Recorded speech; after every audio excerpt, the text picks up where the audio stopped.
Hello and welcome to Monster Hunter 3 Ultimate again. It's been a while.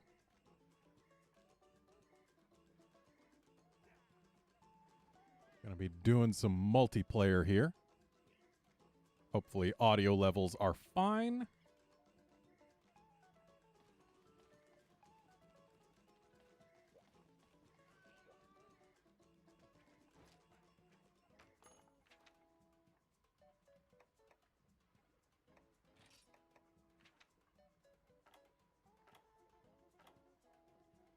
Going with Defender High because it's always good.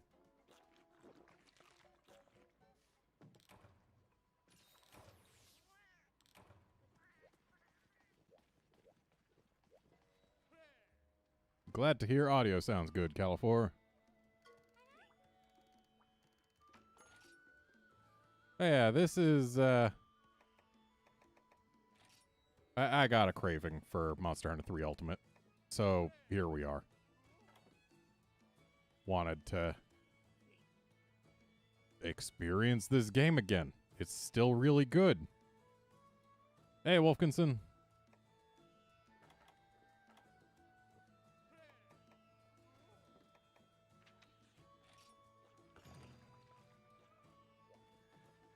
And welcome to the party.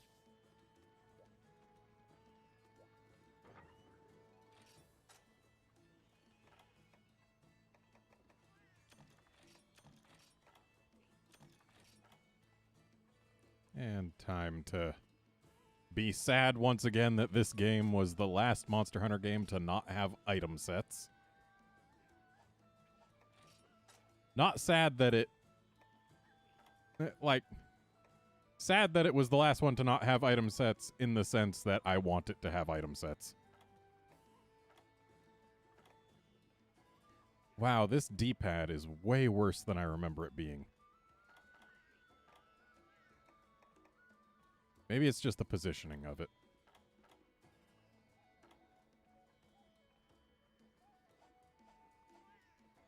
Yeah, like, if 3U had item sets, this game would be absolutely phenomenal. No equivocation necessary.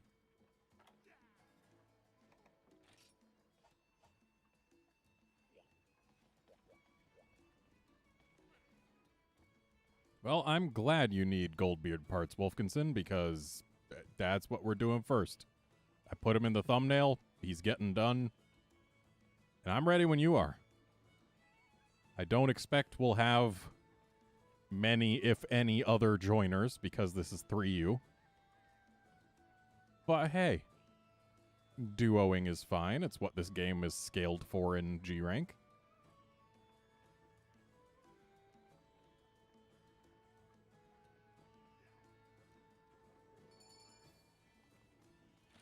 And off we go.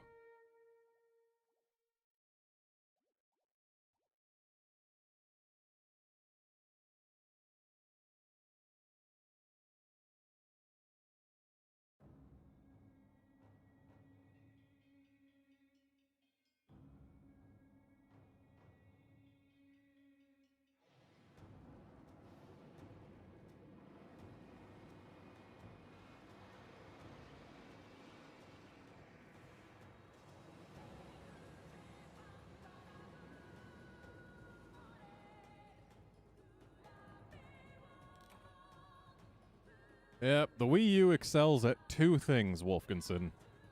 Those things being Monster Hunter 3 Ultimate playability and classic game playability. The Wii U is one of the best classic gaming systems ever made, though admittedly its emulation of certain games leaves a lot to be desired. Specifically, like, NES games are super dark and blurry on Wii U emulation. But, like, Wii U emulation of GBA games is arguably the best out there as far as legal options go. It does fine on Super Nintendo games. It's definitely the best emulation of N64 games out there, but that's not saying a whole lot.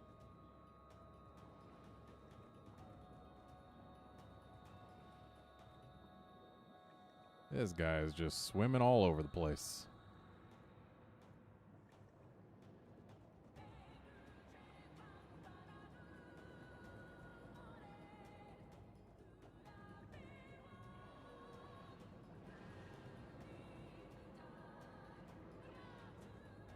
It's a shame you can't actually buy some of the things that you can play emulated on Wii U anymore, since the original Wii eShop went away.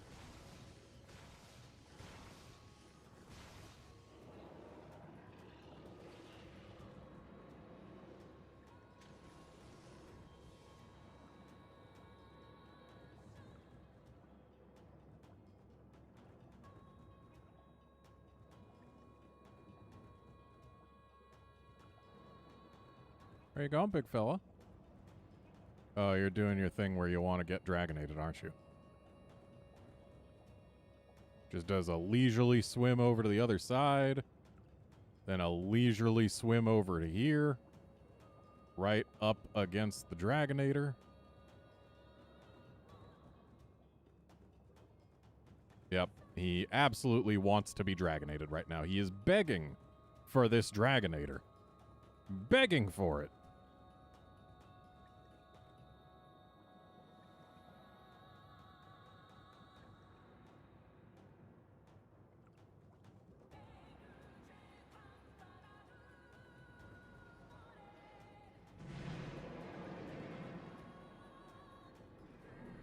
And I have obliged. There it is. It's the plus button to skip cutscenes. As it should be, honestly. I think that's because I changed the default.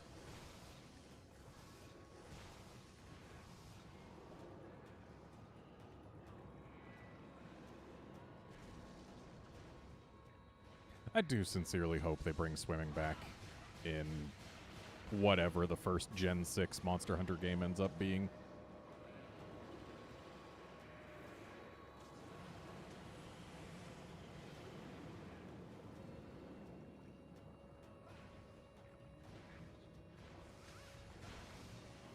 And there goes the beard. So the horns are absolutely the highest priority break we still have. Though the back and the tail also exist and are much easier to get with conventional weapons.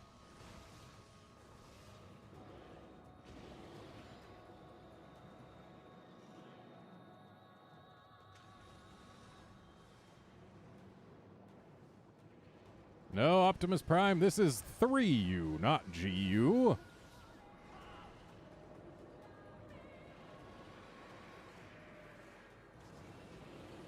Ow.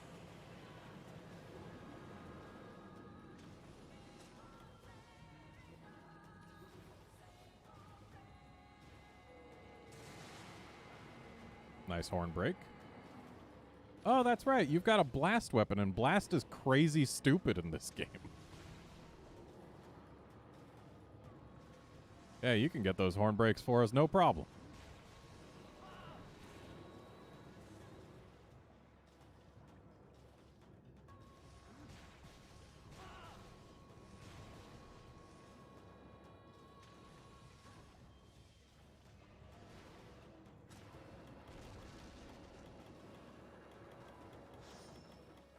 Oh, I guess I need to go get myself some, Did I seriously put away my whetstones? Wow, what an idiot.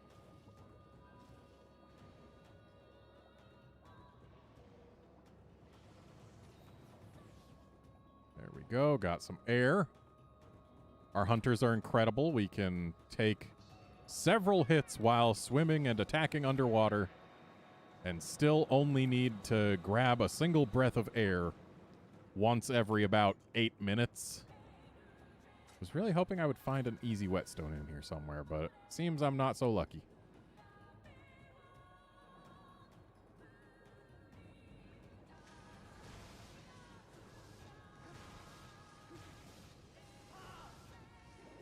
And this is back before they added the double slash to sword mode. There's a lot of things that I'm missing about Switch Axe in this game. Oh, this is gonna hurt.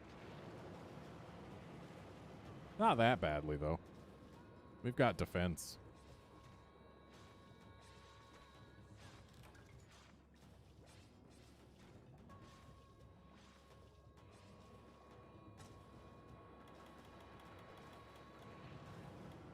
Can't believe I'm the fool who puts his freaking whetstones away.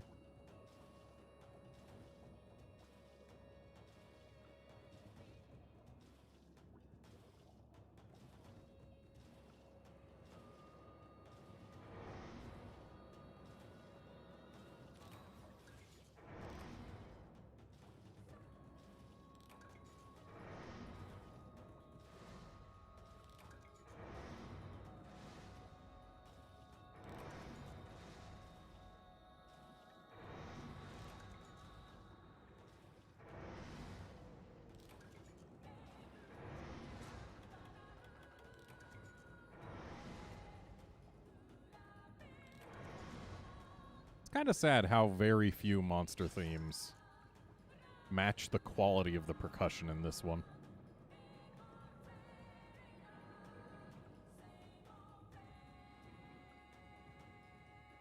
I'm not firing until I can see that remaining horn.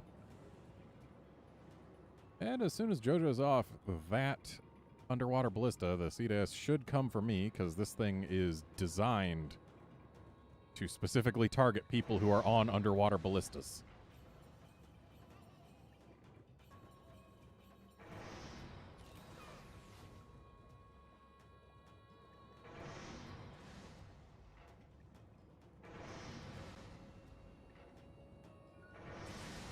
And there goes horn number 2.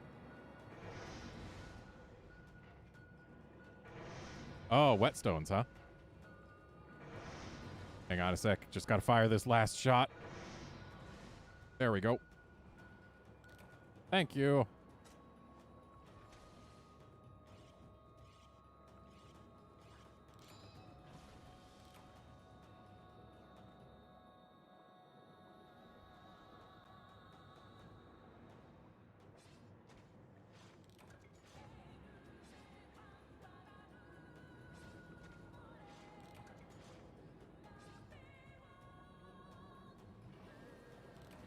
I do miss when Challenger was expressed with the glowing red fist of justice,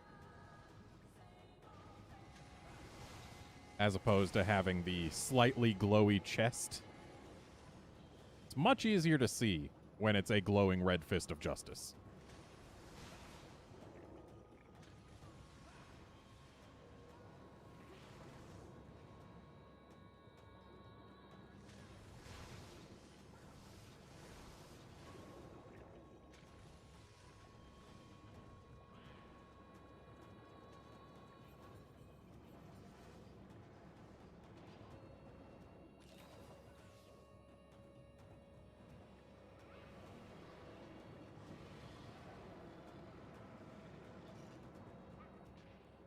And by the way, to go with the title and theme of this stream, everything we fight today is going to be something that spends at least some time in the water. Because, dang it, we don't get to fight underwater monsters anymore after this game.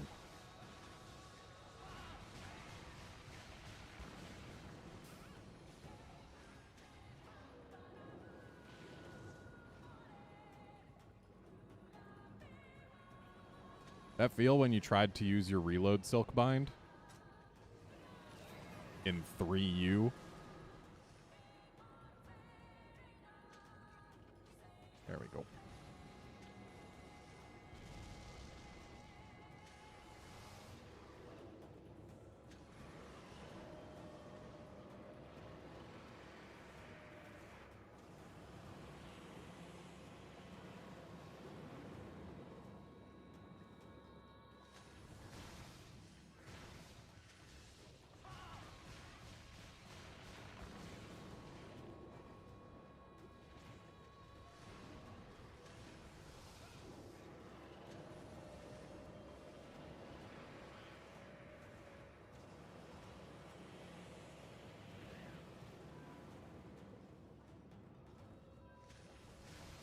And I'll have to take another breath of air soonish.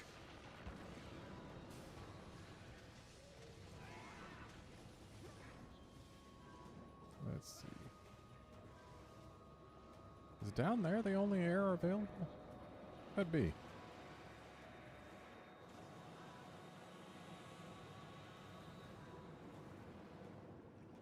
So it helps if you don't let yourself run out of stamina.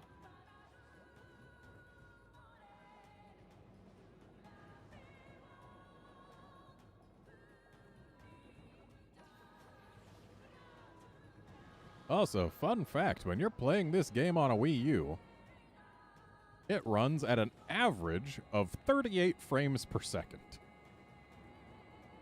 with dips as low as 32.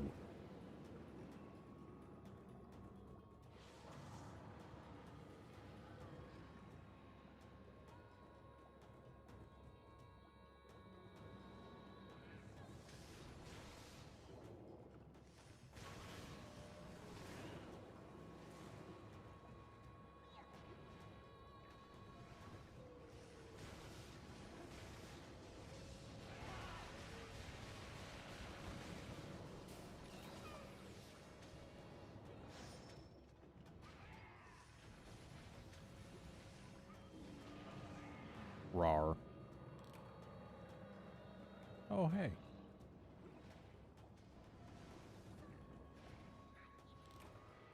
Well, guess it doesn't matter that the Dragonator is ready for use. Did I get the second horn carved? I think so. Yes. Or no, that was the first horn, wasn't it? Yeah, that's the second horn.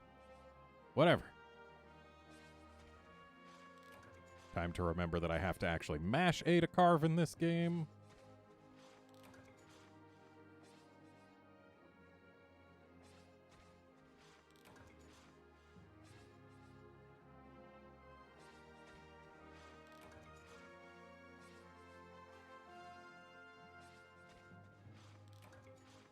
Nice deep dragon gem.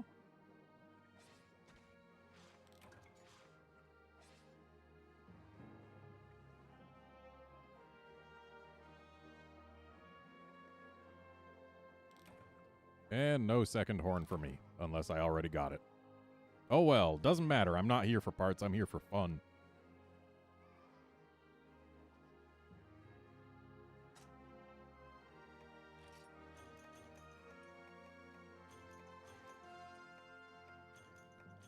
Yeah, this is definitely a case of just the position of the D-pad being off. And I hate it. Keep on trying to press left and right, but hitting either up or down in addition to it, because the D-pad's just not quite where my muscle memory wants it to be. I've been spoiled by Pro controllers. Specifically, Switch Pro controllers. And now, let's get whetstones. Wow, I have no whetstones.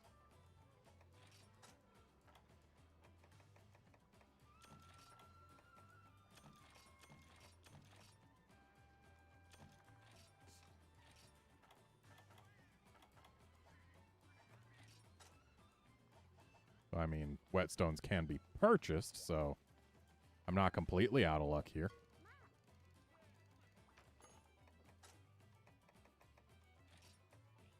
There, I have whetstones again.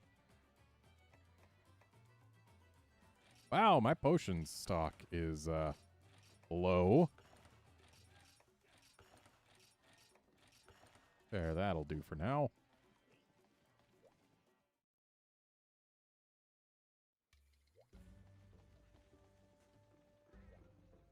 Let's make sure that we've got some honey going.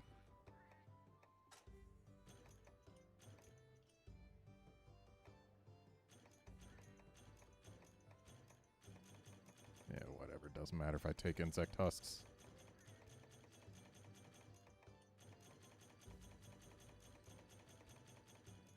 Well, at least I've got over 500 honey, so I'm not behind on that.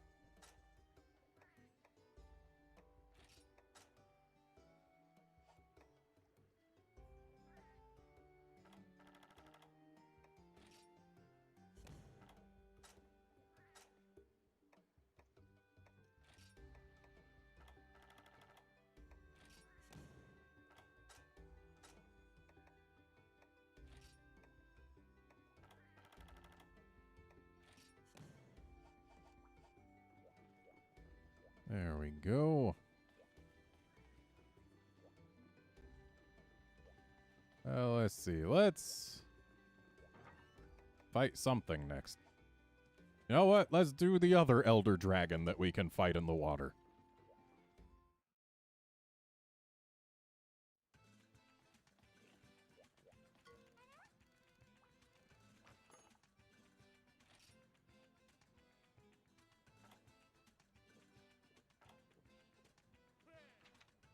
So the real question is, do we do the standard one or do we do the super one? I vote the super one. Just because. We've already gotten our practice in. Let's see if I can remember. Second Coming? No.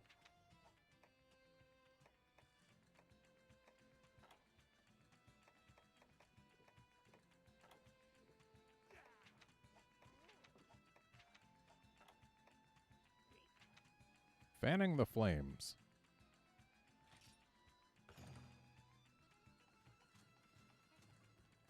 Hey, Reggie.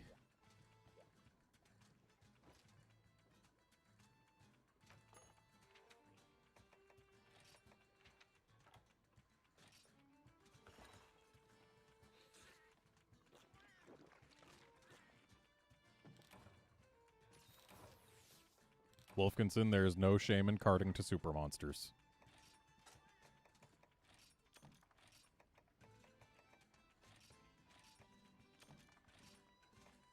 Ah, yes, this game is back when Dust of Life was not just craftable for free.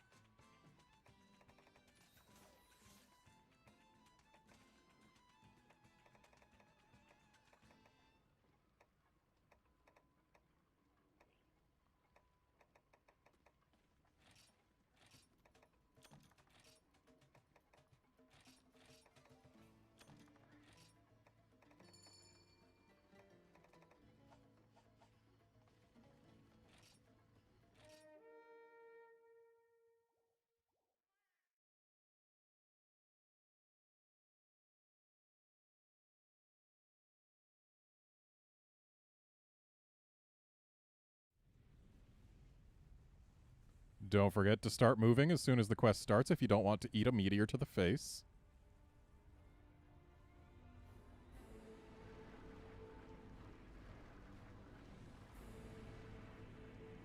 Still one of the best final boss themes of any Monster Hunter game. Like, the music just screams, this is a final boss.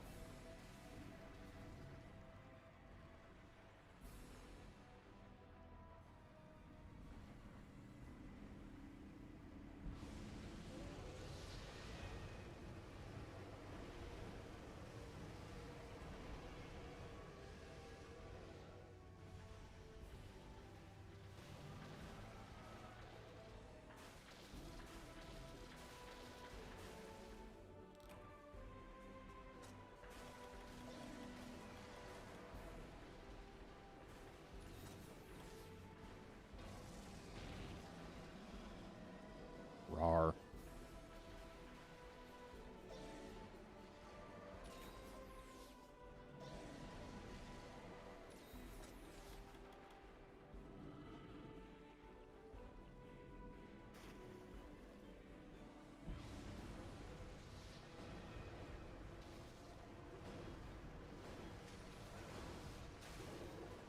Ow.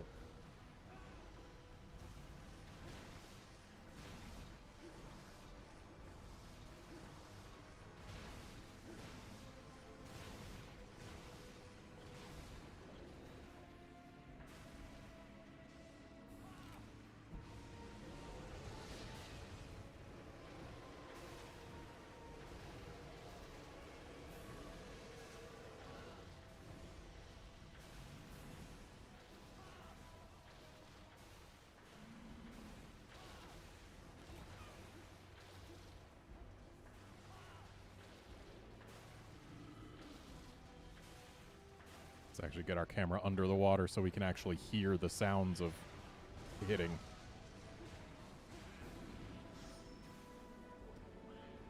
Because that water is a completely solid sound barrier.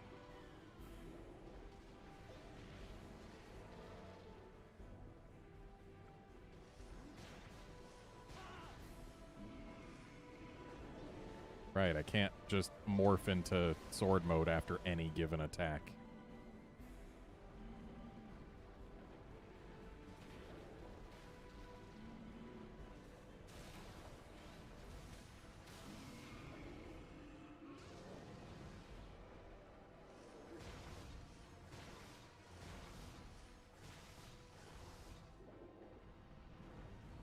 Well, he didn't stay on all fours for long. Does he want to go on land? Maybe.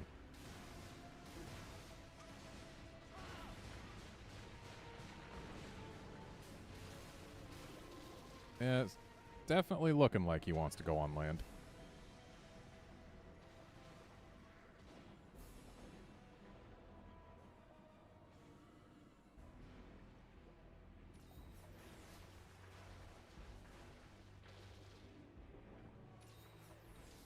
Dragonator's way far away, though.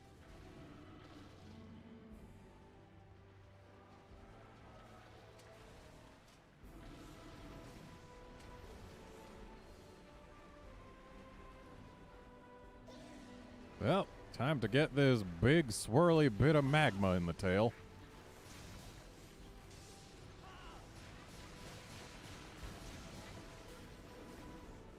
Nice flinch.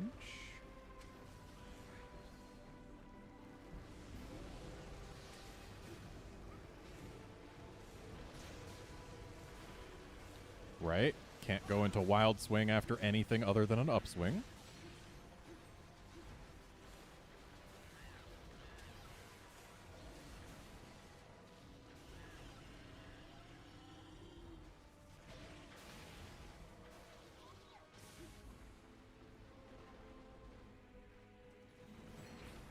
Ow. I have been scooted upon.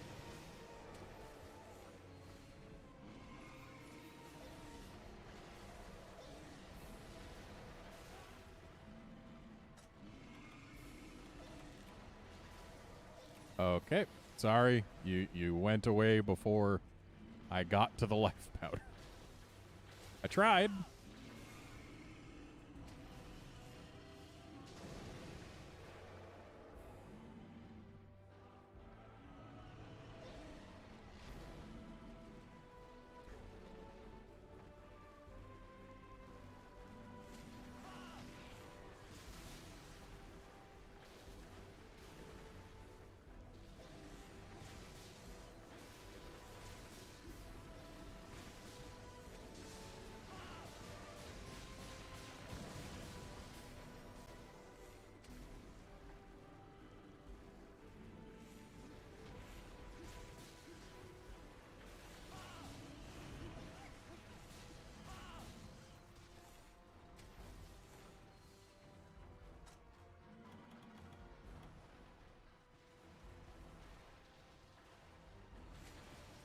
All right, he's going for Cha-Cha. I am totally cool with that.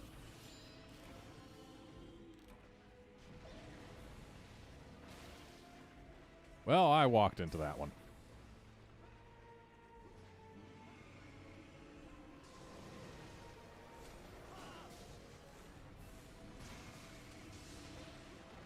Ow.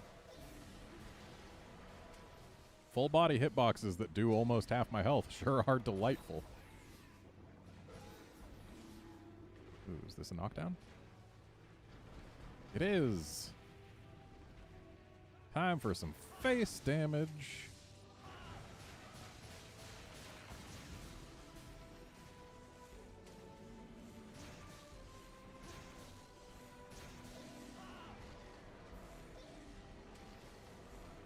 And time to get this chest before he gets his meteors out. Okay. Well, we pissed him off, which also stops the animation, so it's all good. Ow. Ow.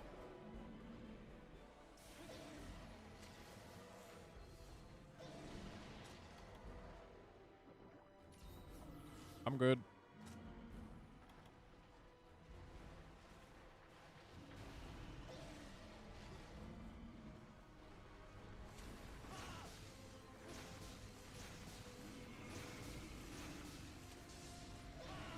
Oh, it's the sit and sweep. It's kind of interesting how Dire Mirrorless, when it was first put into a game right here,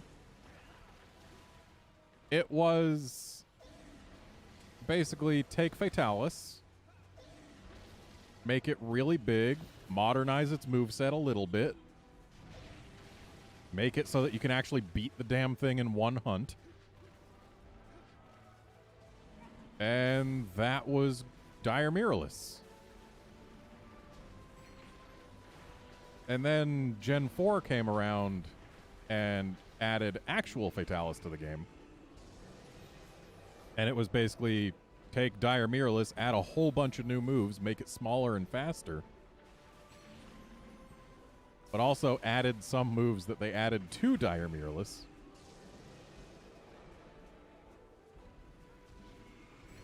And now we're in a world where Fatalis has gotten a Gen 5 update that just beats the pants off Dire Mirrorless.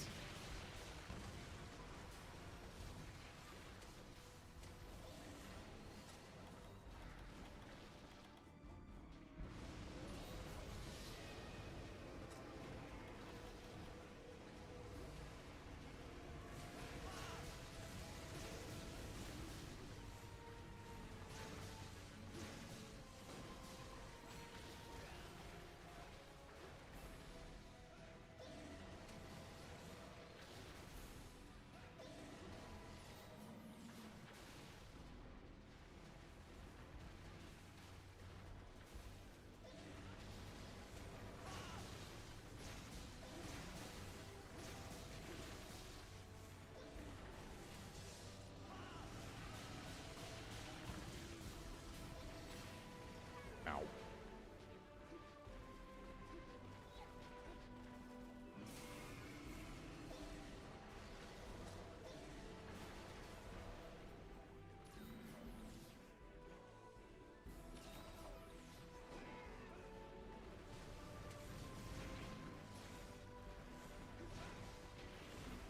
Keep on wanting to go from the poked to wild swing, but that's not how this game works.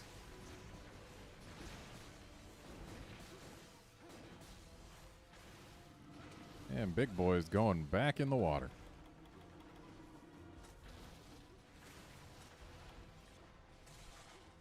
Nice.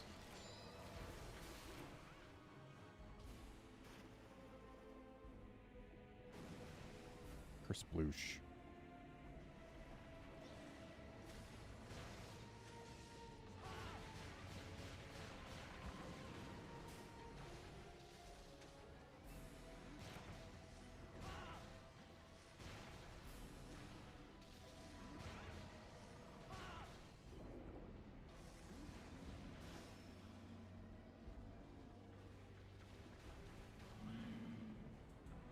I still find it interesting how you're almost completely safe if you just hang out by his shoulders when he's underwater.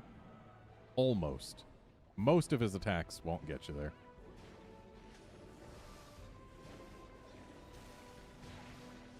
And considering that when he's underwater is the time when it's easiest to break the shoulders.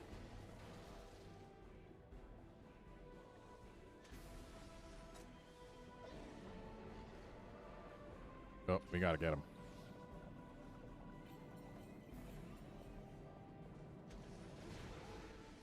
Ooh, just barely. And down he goes. Let's find that face.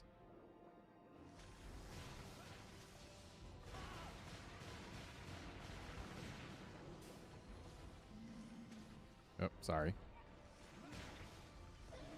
I always forget that in this game, element discharge launches people around.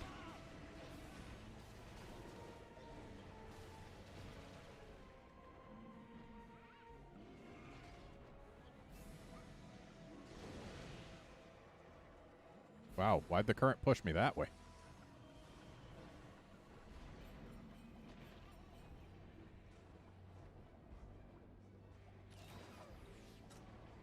Next time he gets on all fours, we should try and take him over to the underwater Dragonator.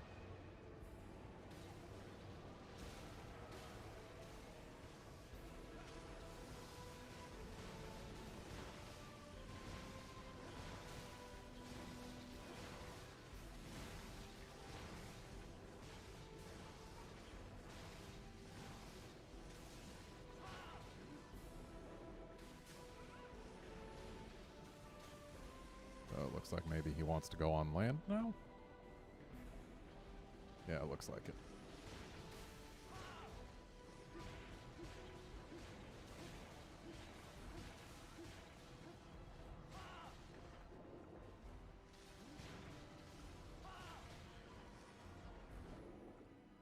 Rar. Oh, not just Rar. Meteors.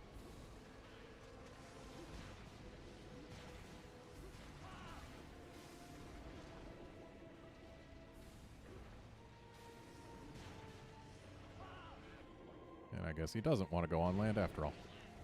But he is on all fours. Now, if I can get my camera under the water so I can see. Oh. We gotta get him.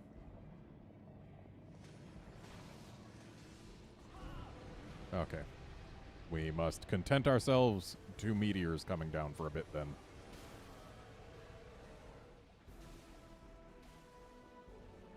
Hey, let's see if we can get him poked.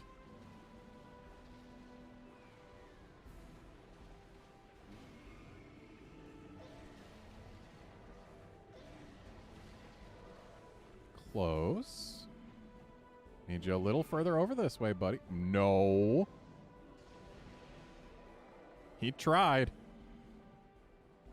Also, dang it, now he's back up on 2. Literally just spat on our plans. I didn't bring honey. That's not a smart thing to do on a Super Monster Quest. Oh well. Well, back on all fours.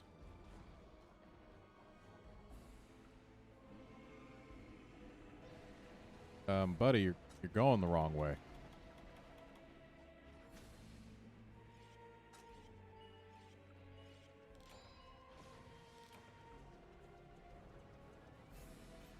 Is he getting out of the water? Yeah, he's getting out of the water. What a jerk. Spits on our plans, gets back on all fours just to taunt us.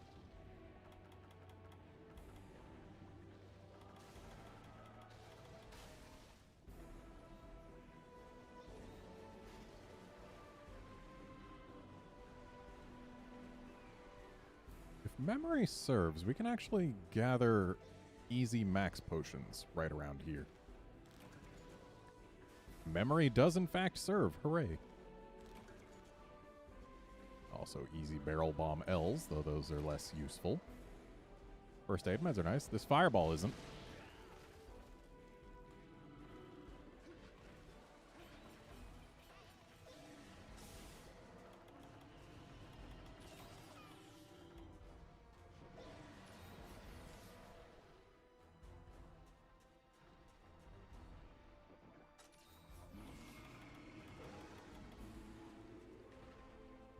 Nice knockdown. I am on decidedly the wrong side of him. Thankfully, his wing is unbroken, so we're still able to get some damage there.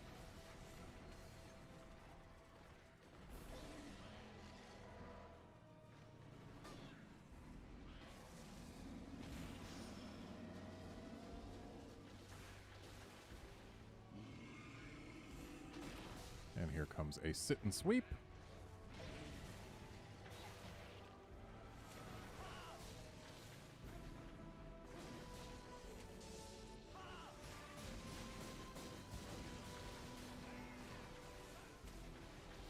Big boy's in armor mode now. Which is a mechanic that I'm glad they've basically gotten rid of as of 5th gen.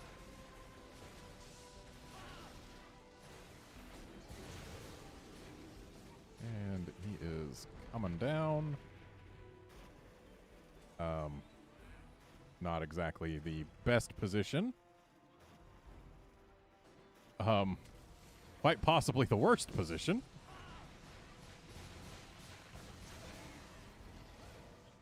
Still managed to get off my burst, though. So that was from his right leg flinching, so if we flinch his left leg, he should fall down again. One would hope.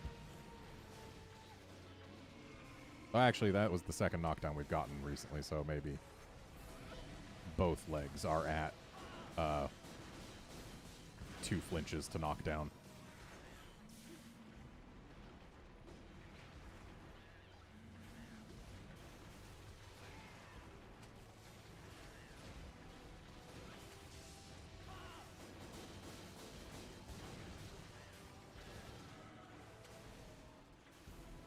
Going back in the water, big boy? Ow. We're just taking steps forward for no reason. Okay, so that was flinch number 1 on left leg, so one more will knock him down.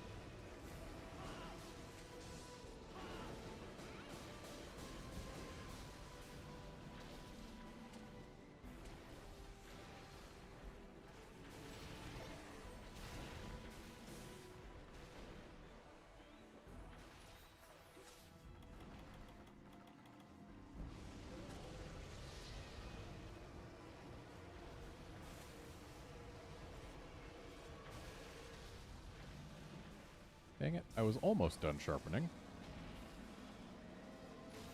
Rude.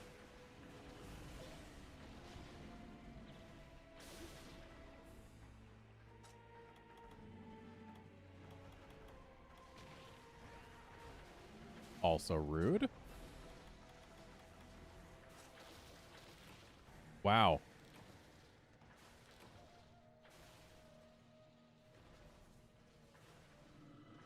Miralus, that was very unkind of you.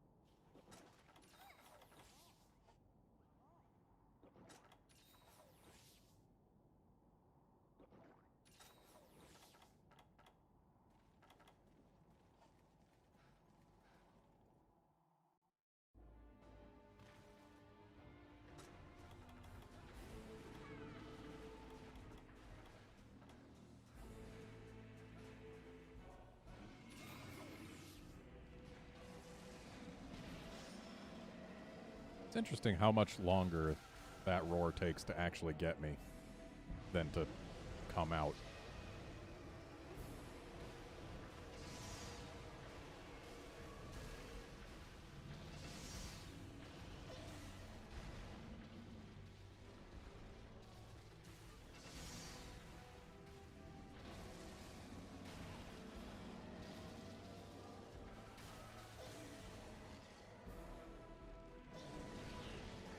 Rude.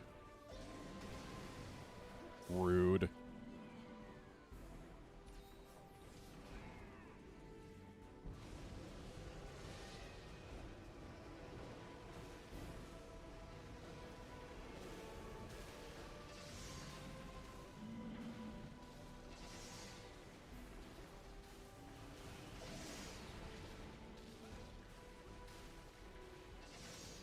Oops.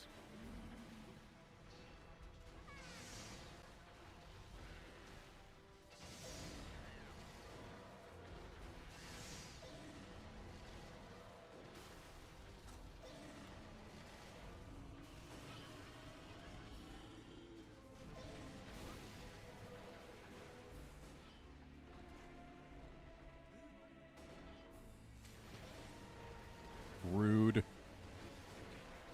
Super rude.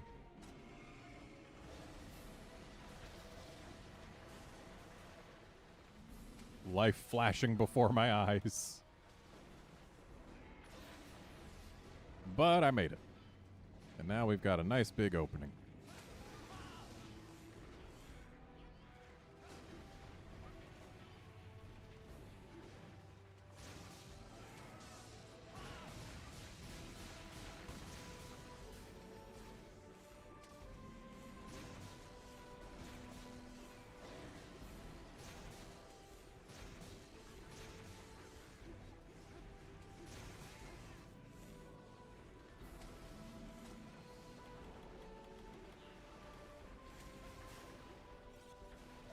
Looks like he wants back in the water. Rude.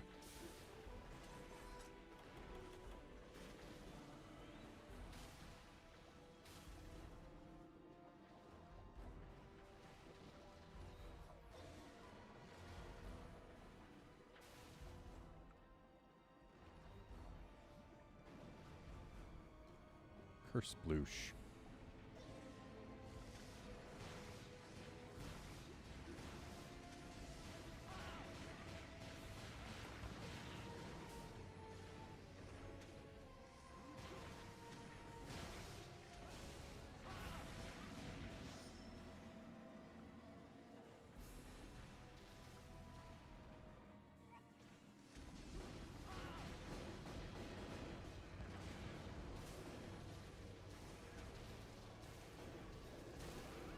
Ow.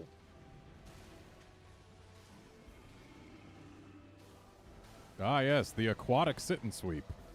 The attack that is definitely most likely to actually get people. Actually, it looks like there was no sweep. That was just a tail slap. Purely vertical, though.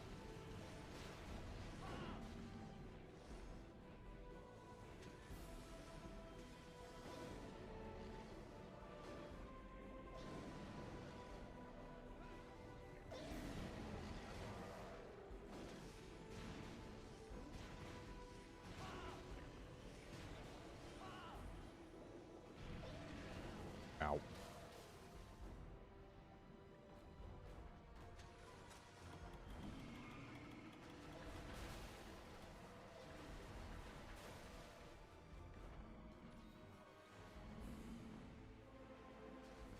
Okay, let's get this boy stabbed.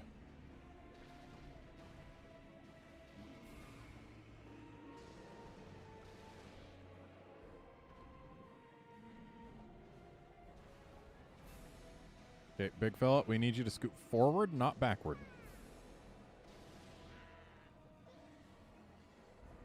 Oh, cool, he's doing that. Great opportunity to hit him, if we're over there. But we're not, so he's erupting all he wants.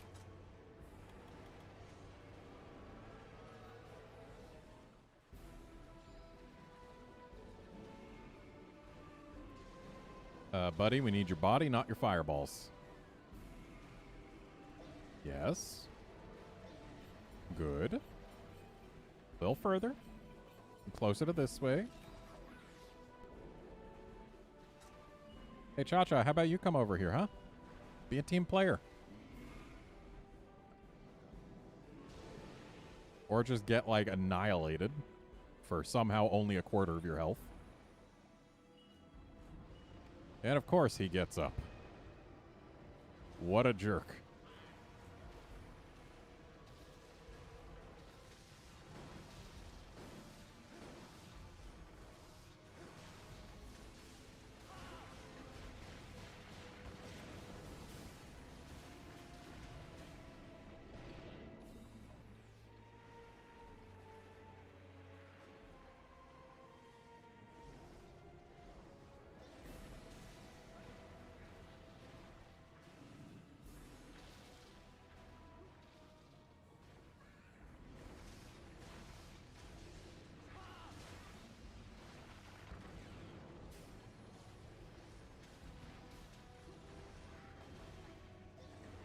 Is he going back on land?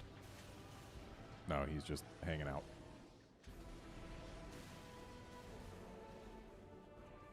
Now, this is pointed straight at the tip of his tail, but I don't think the tip of his tail actually, like, counts as a hit zone for it.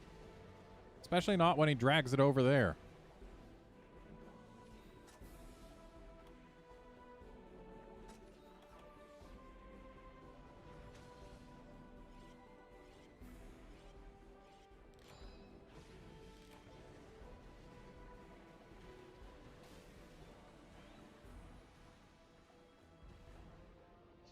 This guy's a jerk.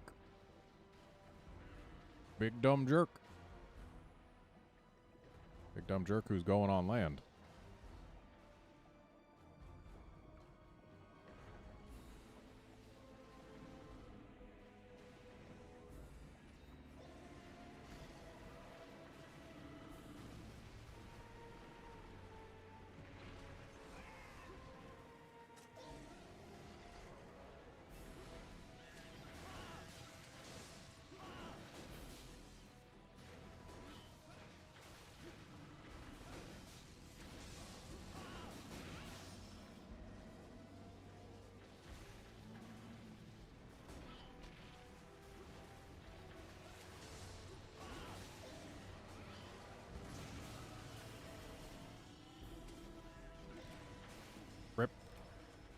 Oh well.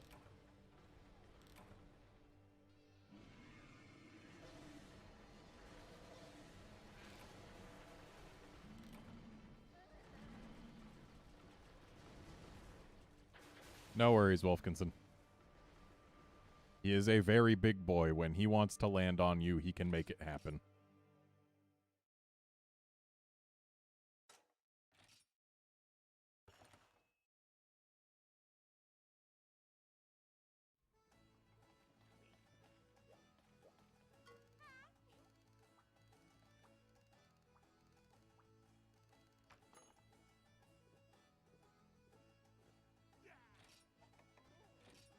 I know. Let's do another super monster that occasionally goes underwater. This will go swimmingly. See what I did there?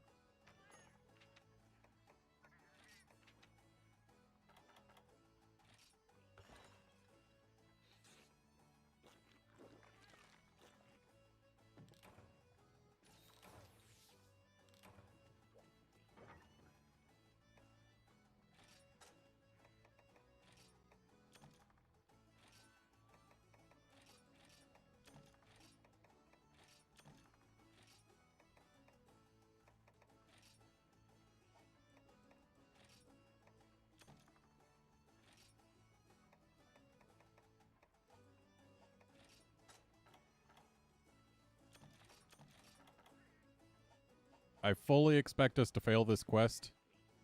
Mostly just doing it for the laughs.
And here we go to face the cruel king of the sea,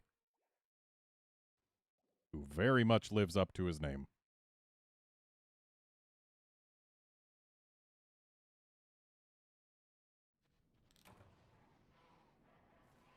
And I started one zone away from him.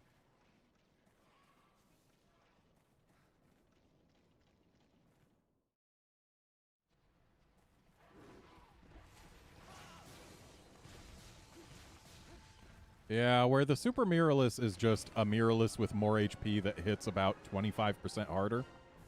Cruel King of the Sea and the other two real super monsters is much less nice.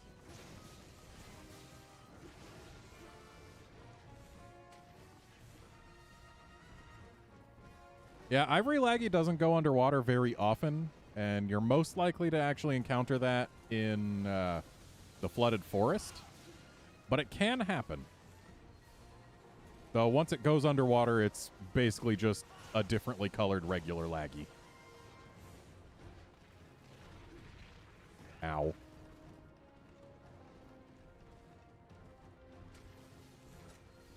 Look at the guy just swag walking at me.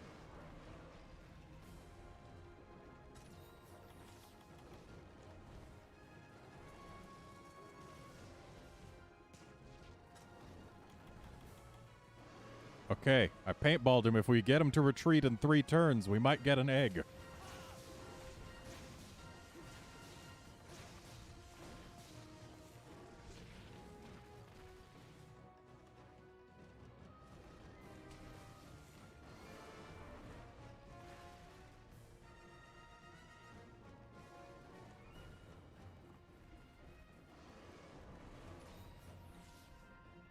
That poor Jaggy corpse.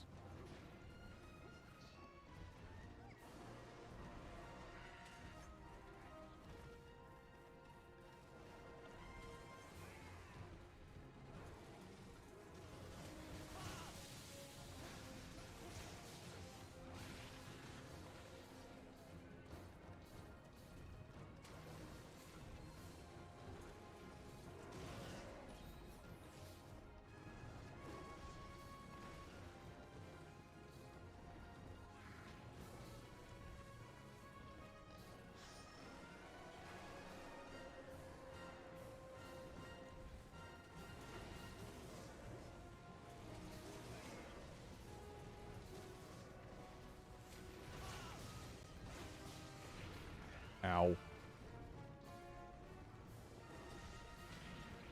Rude. Oh no.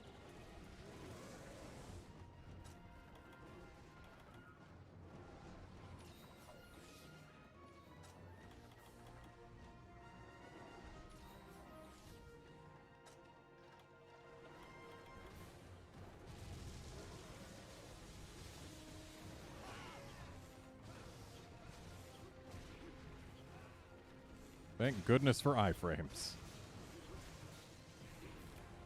Rip.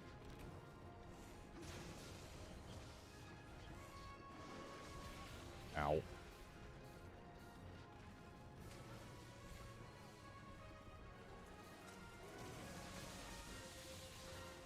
Thank you, Superman Dive. Yeah, buddy, you can do that over there all you want.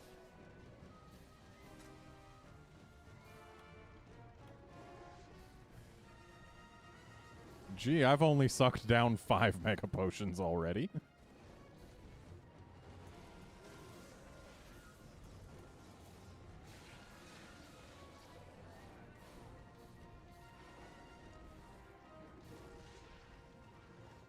Now, if you'll excuse me, I need to suck down another Mega Potion or two.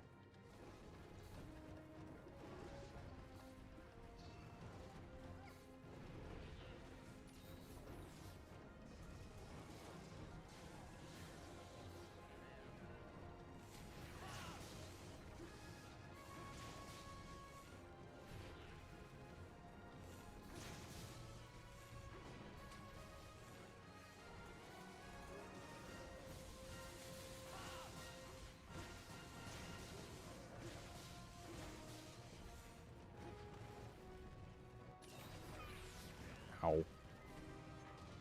Sure is a shame we can't, go restock our items in this game.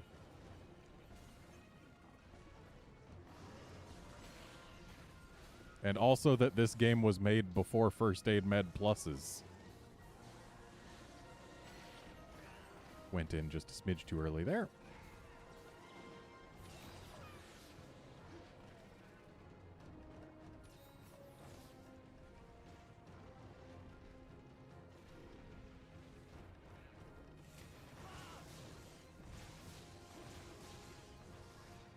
And away he goes.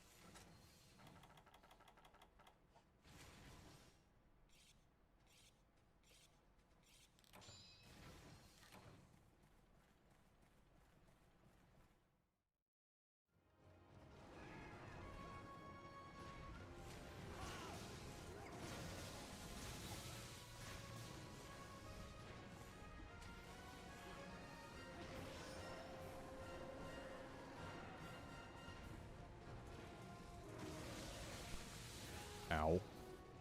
Shame those can go through that big rock.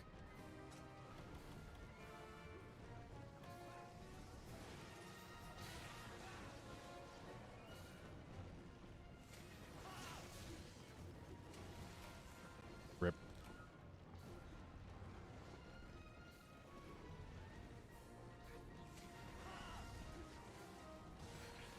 Ow.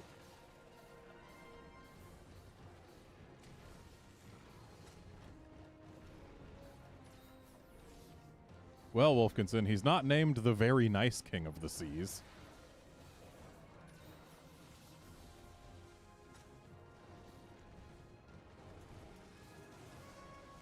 Nor is he the friendly handshake king of the seas.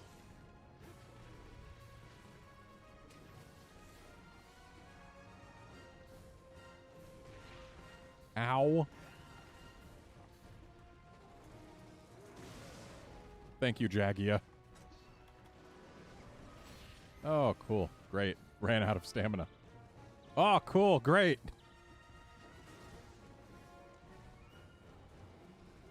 Still alive. Still alive.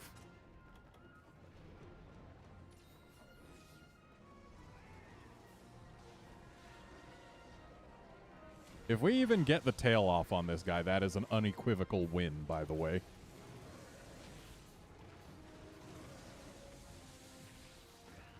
Rude.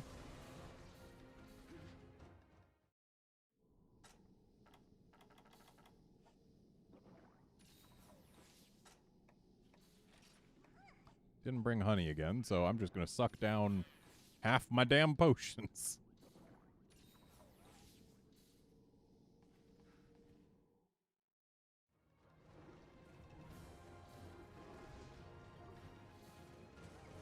Oh, he's a tired boy.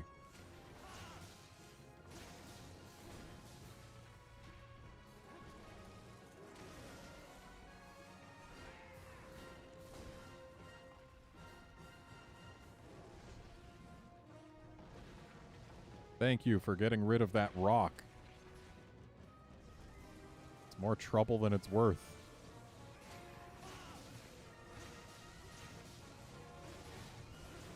There's a tail flinch.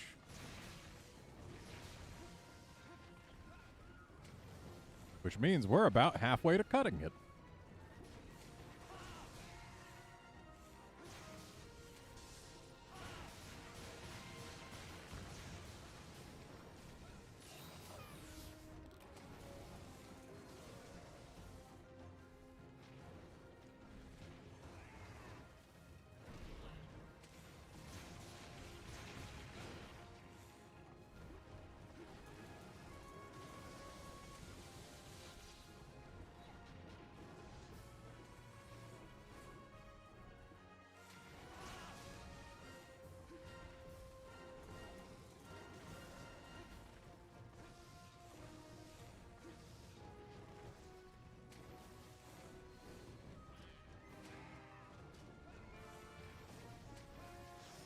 And he's mad again.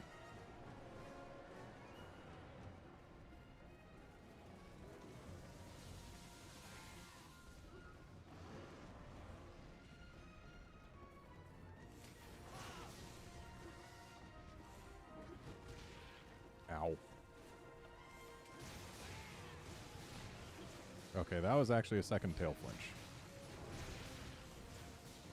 Which means that what I thought I knew about this guy's tail cut, I did not know. And Cha-Cha's doing a dance for us. Very nice.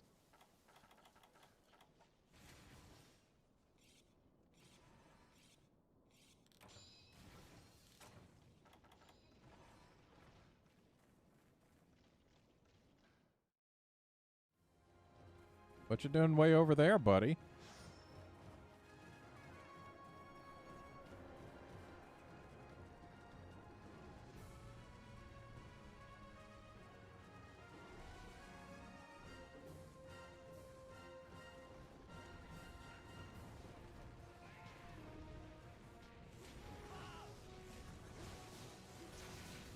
Ow.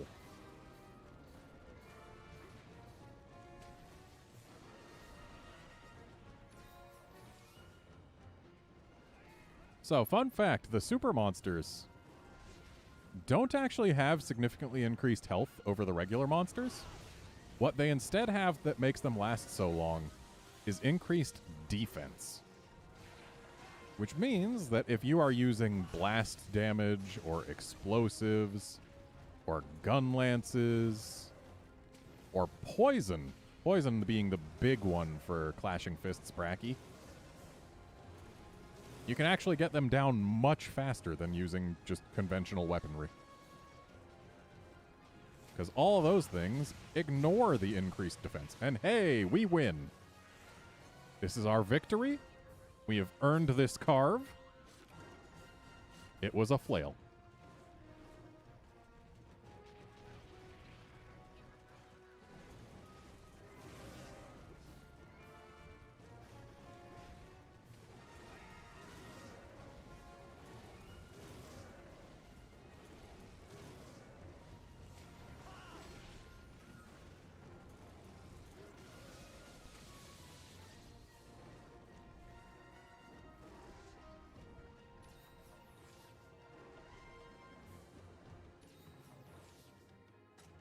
All right, all the heals I have left are a potion, 10 herbal meds, a max potion, an ancient potion, 2 life powders, 5 Tanzia chips.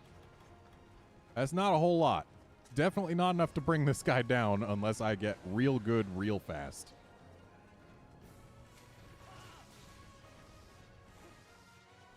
But hey, whatever. We're not here to bring him down. We're here to play. And I am enjoying myself. That feel when you can't dodge backwards in this game after attacking.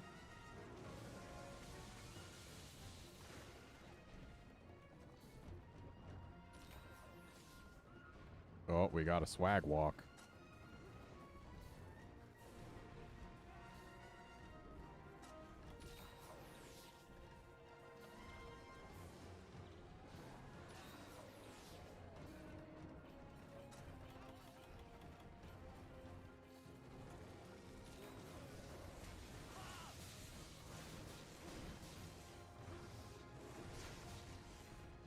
Mad.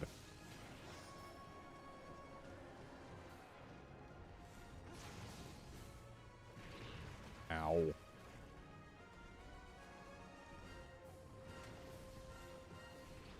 Whoa. Have some nice chips. Because we had plenty of red health there. And now I'm out of conventional healing.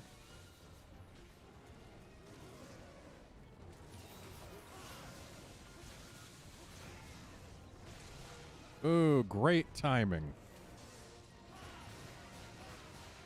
Sorry to launch you, but I had the opening.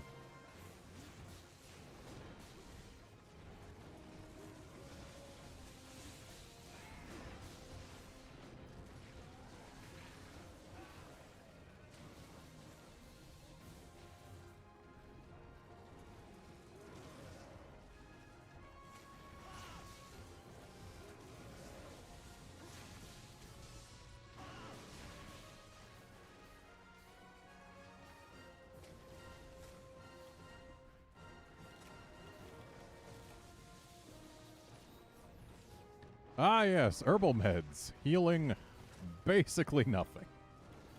I could down all 10 and not get a full health bar, and wow, that was... He just made me watch my own death there.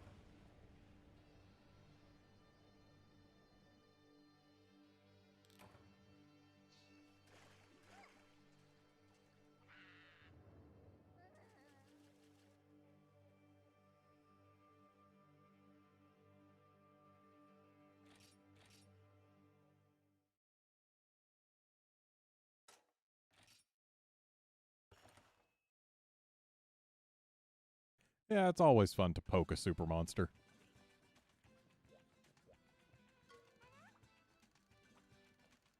Be nice if they actually gave us a couple super monster quests for Rise.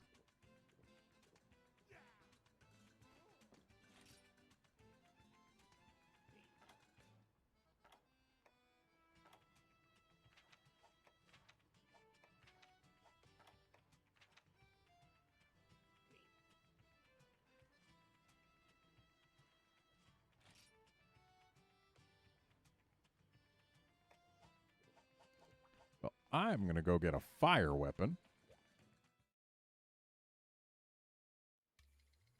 Hello, Obi-Wan.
out of Tanzia chips?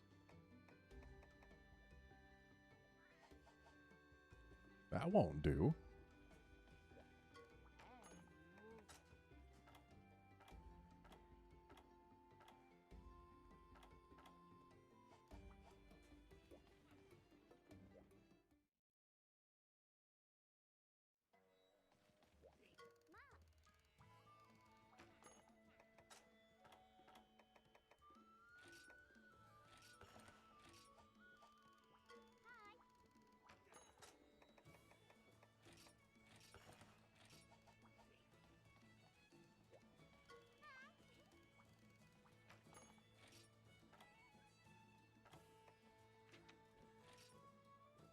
This is a Mega Potion quest. You may wish to go in with fewer than maximum Mega Potions.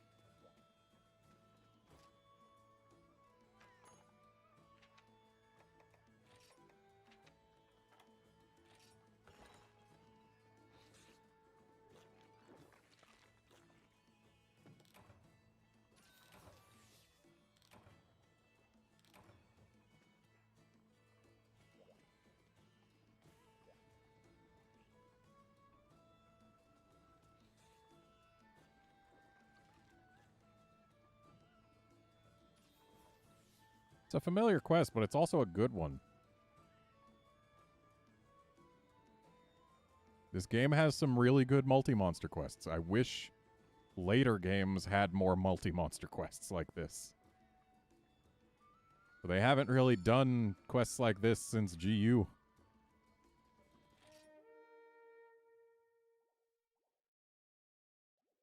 You don't hear any game volume? Have other people been hearing game volume? It should be audible.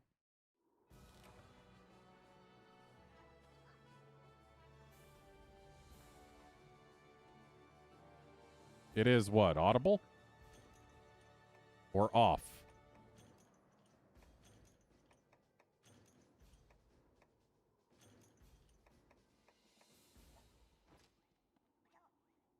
Okay, it's there. Good. Had me worried for a moment.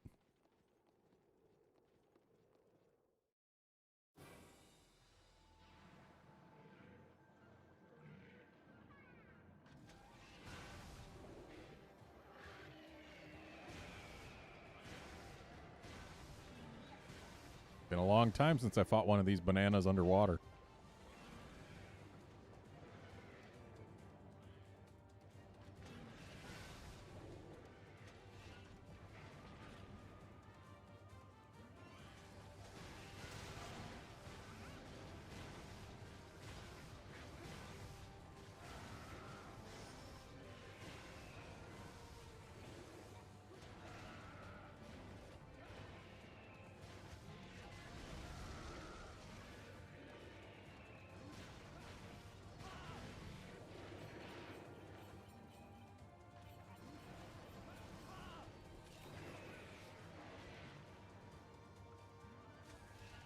Shame they rocked up the underwater Dragonator.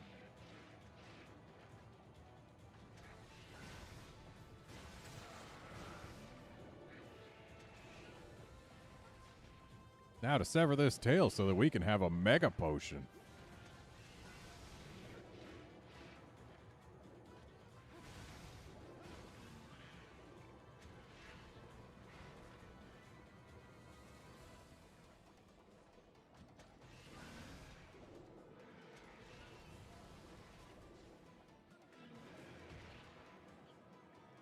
Can you imagine how ludicrous Monster Hunter GU's roster would be if it also included all of the sub and rare species for every monster in the game? The game's already got 92 or 93 large monsters. But if it added in all the subspecies for the monsters that it had, that would be insane. Quite possibly an unbeatable roster.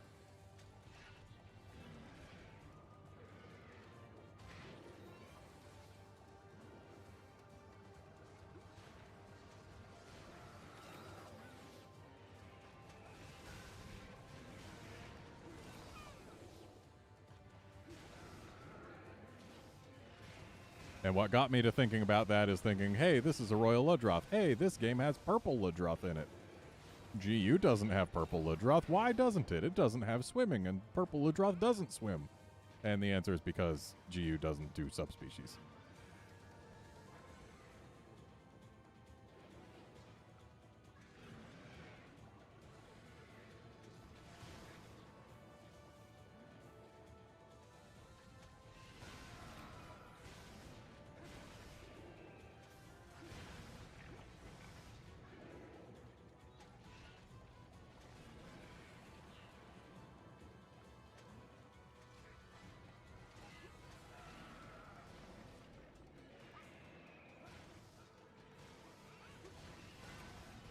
Yep.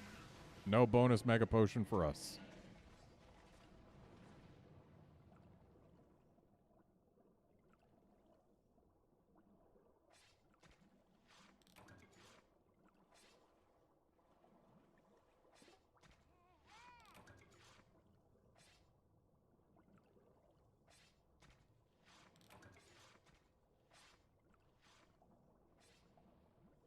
Yep, it is a shame we didn't manage to sever the Mega Potion.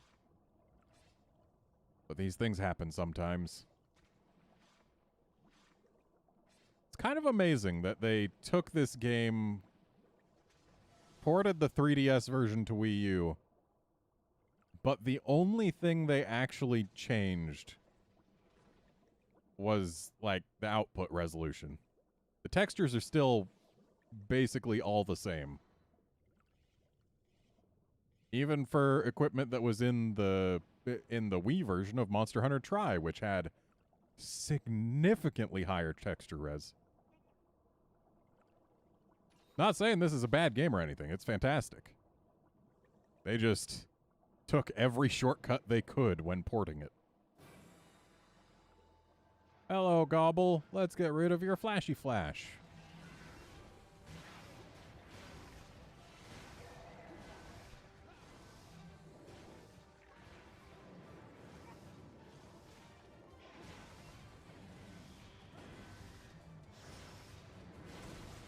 Got rid of his flashy flash. Now to sever this Mega Potion. Because that's the only other break this thing has.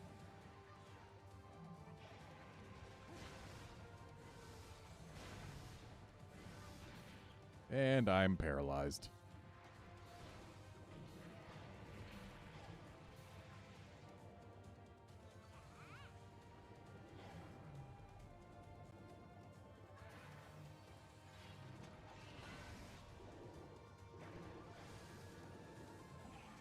This is a decently largish gobble, if I'm not mistaken.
The Mega Potion is severed.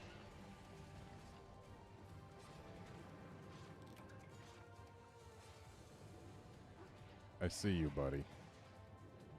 You're not hiding from me.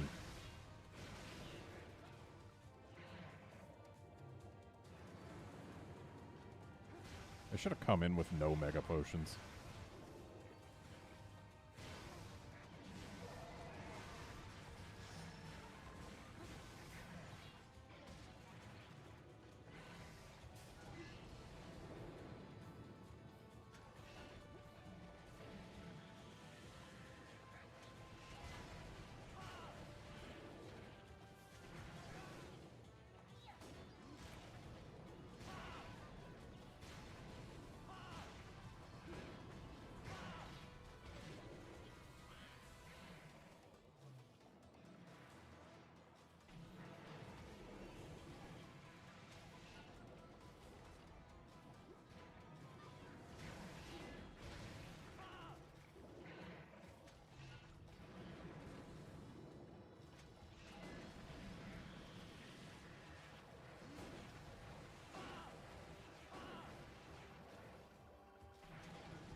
All right. We've killed this sack of mega potions.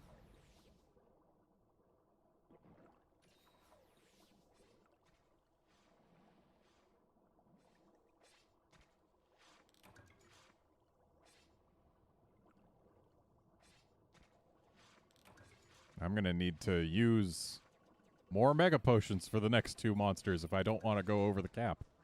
I should have come in with none.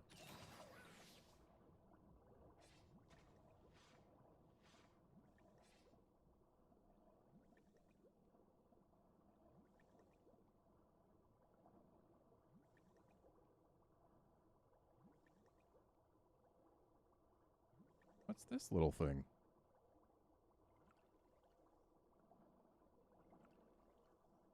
Looks like a little fish with a face or something.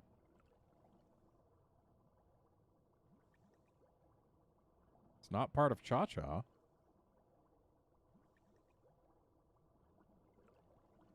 Gobble, what do you have inside of you? Hello, fish.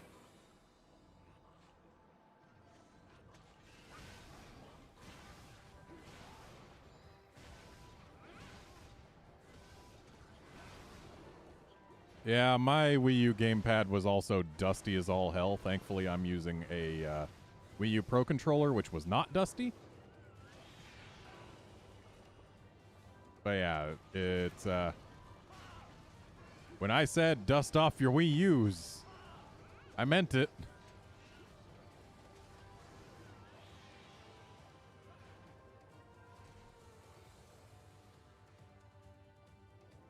Taking my first breath of air. Well, no, not my first, because I got some from the ground there. But going up to the surface of the water for the first time in 10 minutes.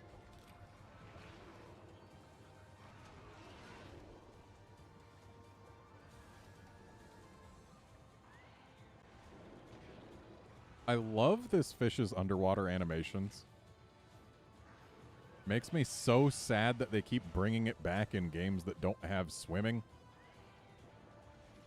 I say they keep bringing it back, but they only brought it back in Gen and GU. Still, no swimming in those games. But this fish is just, it's got great underwater animations. It's way more fun to fight underwater. This fish is designed for underwater combat. Despite having come out in a game without underwater combat and not had underwater combat for years after first being introduced, and only having underwater combat in a single game, this fish is designed for underwater combat.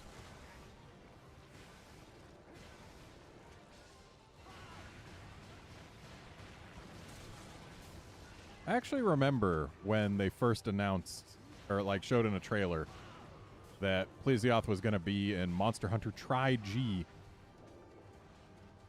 And how excited I got knowing that I would finally be able to jump into the water after it.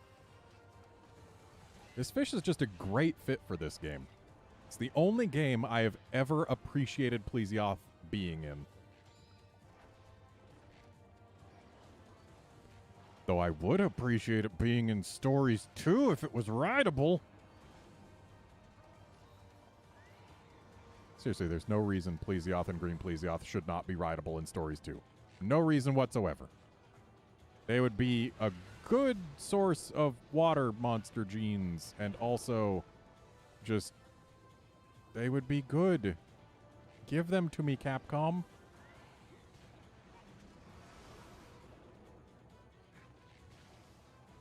It'd give us another option for water monster in decently late tier.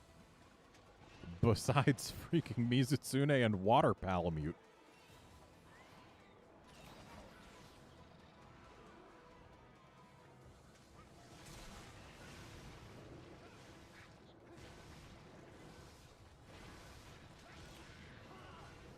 Goodbye, fish.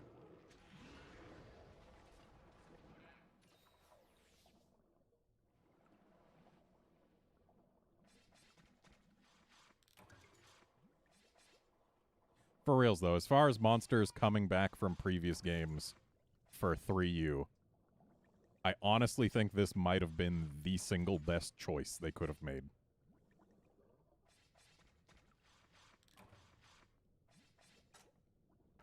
I used 1 mega potion too few.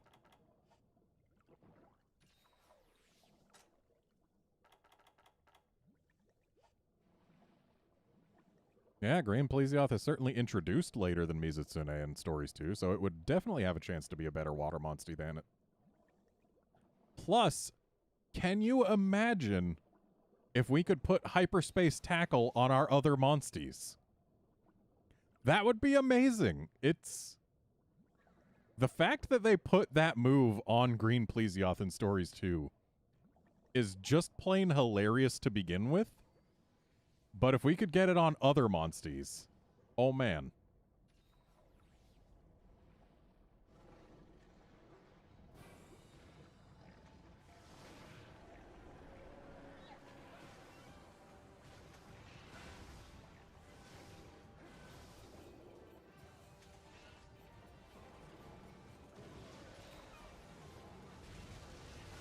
By the way, this is another monster that has fantastic underwater animations that we don't get to see.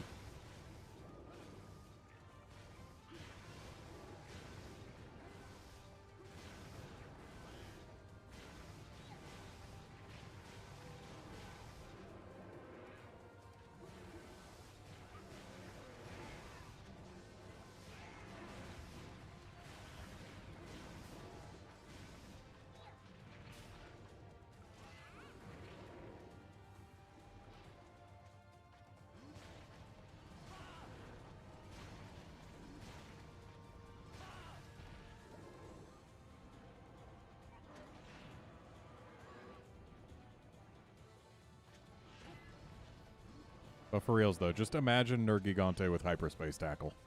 Just imagine it. I want that. I want that now.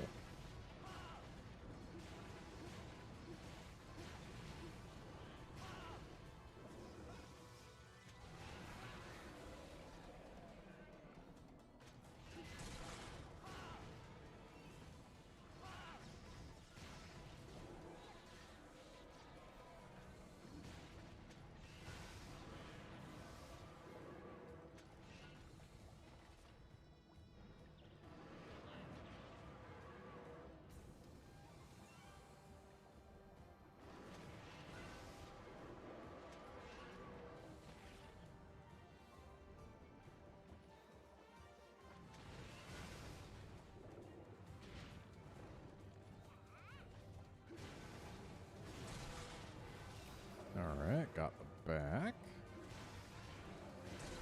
There go the horns. And now all that's left is to sever the Mega Potion.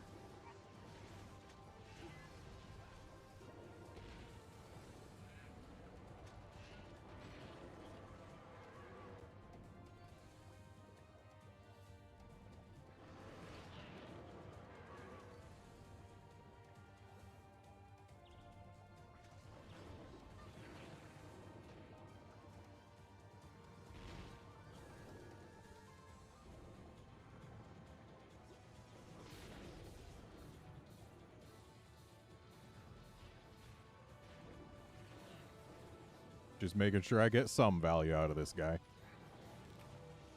Oh, no Mega Potion Sever. Oh well.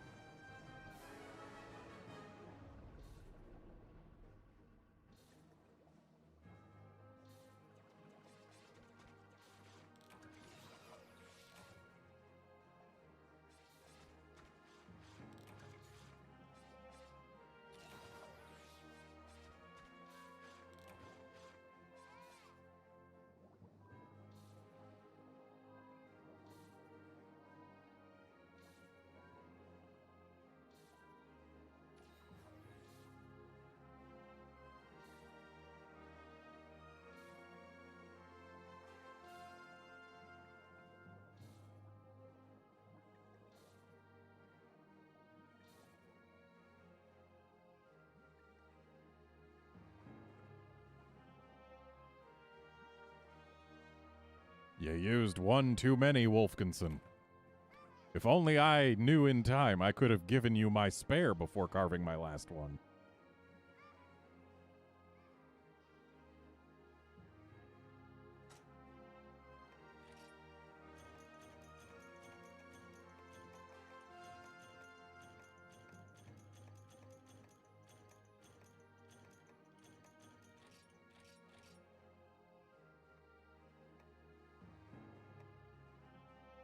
Yeah, that gobble was on the larger end.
Just looking for what to do next. I believe I just saw it. It's not a swimming quest. But they are aquatic monsters and it's hilarious and we're going to die.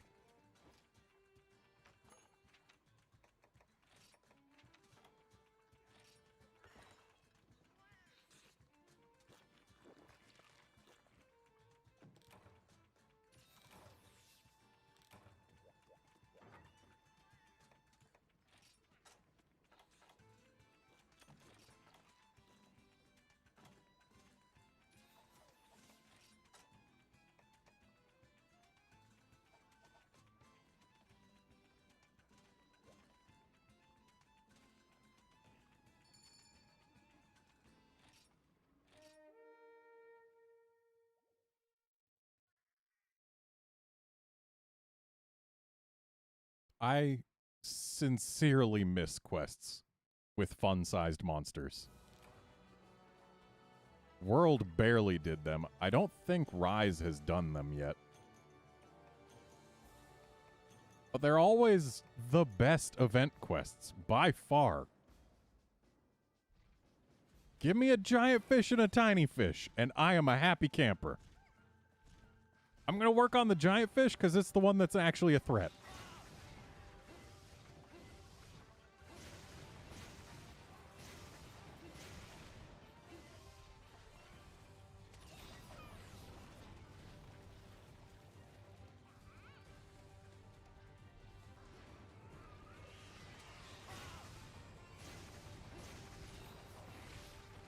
Ow.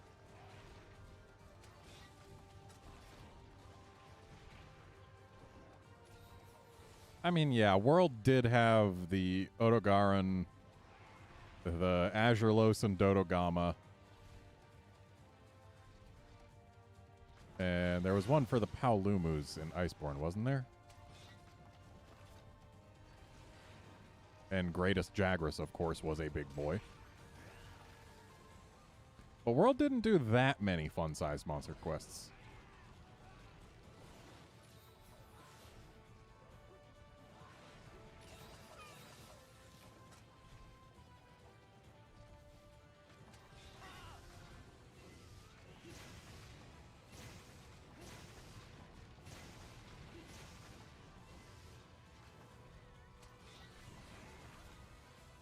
Wow. That was quite the spray from a little fish.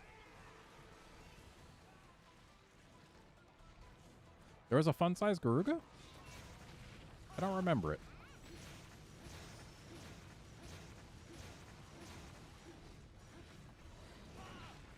Ow.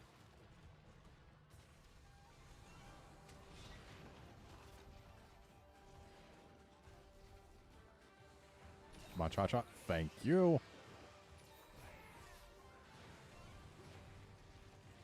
Uh-oh, little fish is coming.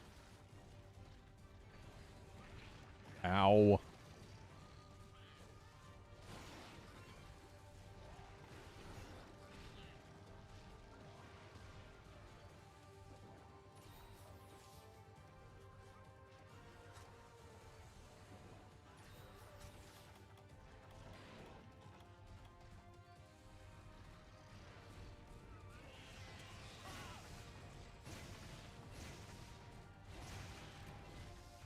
Rip. Ow. Rip. Yeah, but moss mines don't count. Like, it's funny that they were big, but their size doesn't go into the hunter's notes. They don't count.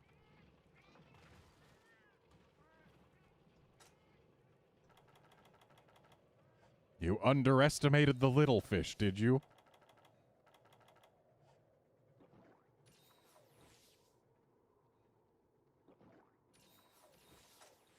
All right, the bunny ears. I remember that now.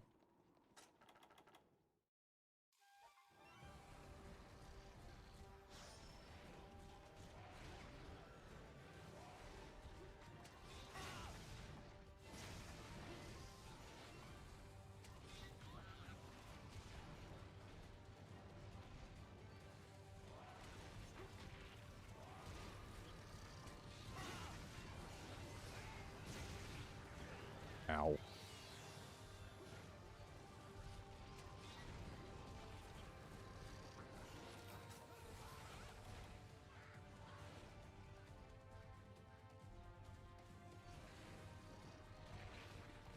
Ow. Keep forgetting how big that tail is.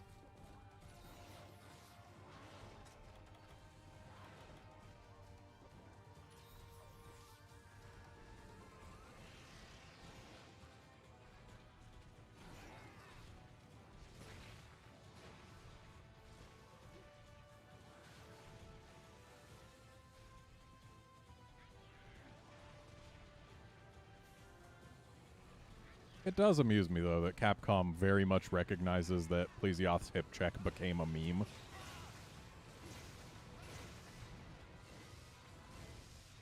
Because, like, between the hyperspace tackle in Stories 2 and in GU... Rip.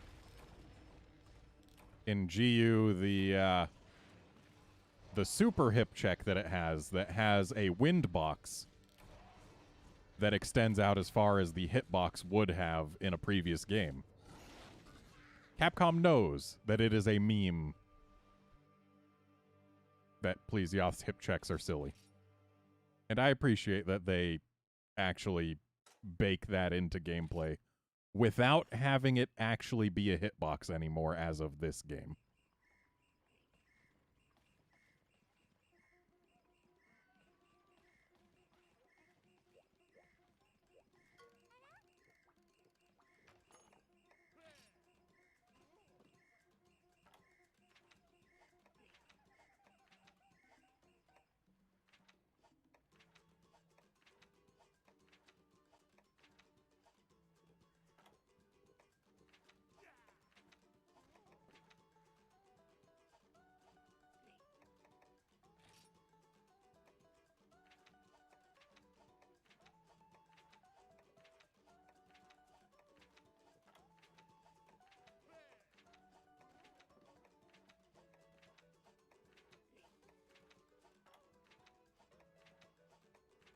If I'm not mistaken, Abyssal Laggy is the only thing we haven't yet fought that can actually be fought underwater in this game.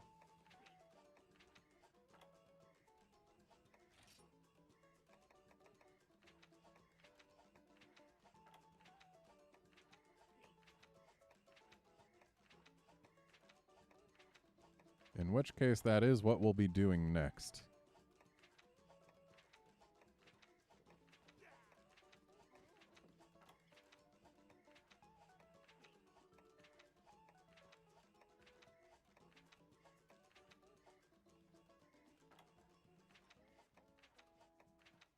Yeah, looks like it's Abyssal Laggy time.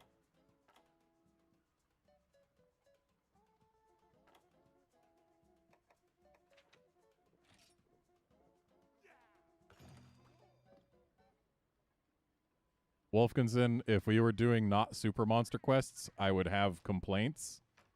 But Super Monster Quests, it does not matter if we fail. Every single one of them I've gone in expecting to fail and said as much. Like, if you'll recall, when I posted Father and Son Outing, I said, we are going to die. We did die. We were meeting my expectation. There is nothing to complain about when you are meeting expectations. If you didn't cart 3 times in that quest, or twice in that quest, I probably would have carted a 3rd time. Some of these quests in this game are just... I never go into them expecting to win. I go into them expecting to have a fun time. And when I do that, I'm never disappointed.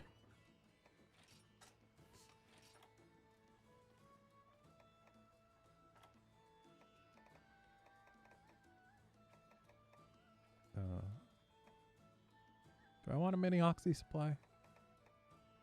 Or an oxy supply, rather. Sure, why not?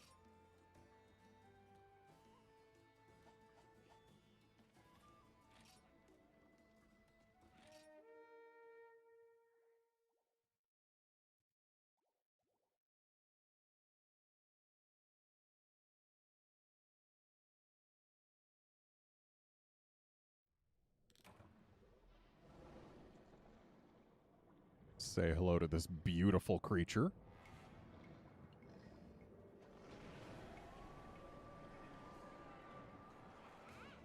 Tail and horns, far and away the most important breaks.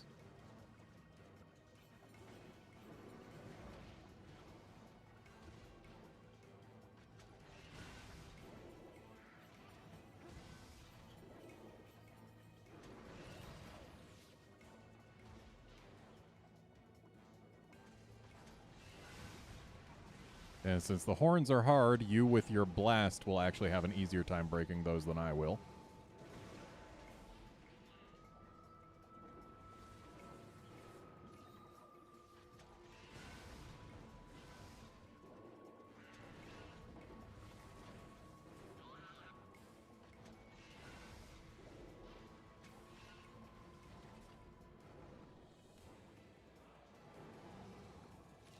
Sure is a shame they haven't given us Abyssal Laggy in stories. I mean, sure, we've only ever seen Abyssal Laggy underwater, so it would be a little awkward if we could suddenly start riding a tiny one on land. But I wouldn't mind.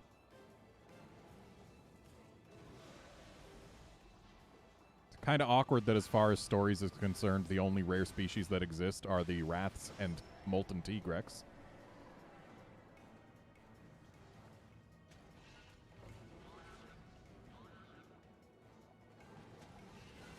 The rare species introduced in this very game are the only 2 in the franchise to never appear again so far. That needs to change. They're both great.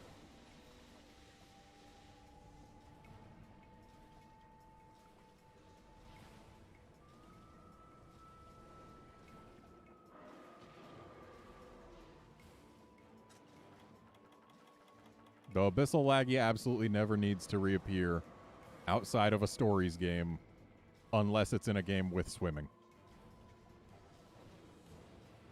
Putting Abyssal Laggy on land would be very stupid and also kind of, you know, defeat the purpose of its name. Though, then again, that name only exists in the English translation, or, well, in the non-Japanese versions of the game. Because in Japan, this is Dagyukurusu Kishoshu, which means rare species. Because the Japanese games do not give unique names to sub and rare species. They just call them subspecies and rare species. They do get unique titles, but that's not quite the same as having a unique name.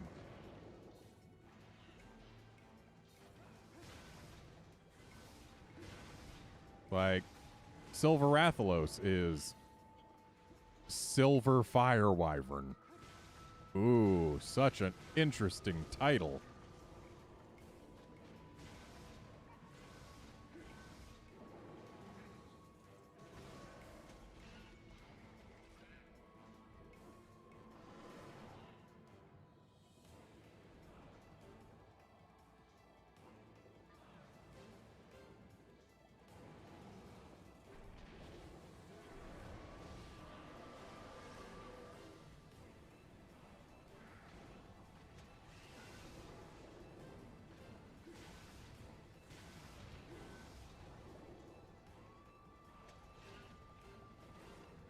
Still interesting how this theme we're listening to right now was named after Kieran.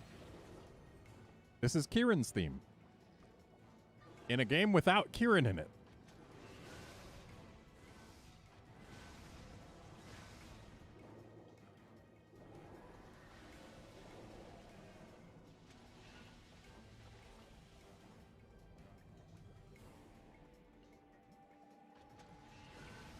It'd be neat if Kieran actually got to keep this theme. Like, imagine if we got a new rendition of this theme in Iceborne. It would probably be fantastic.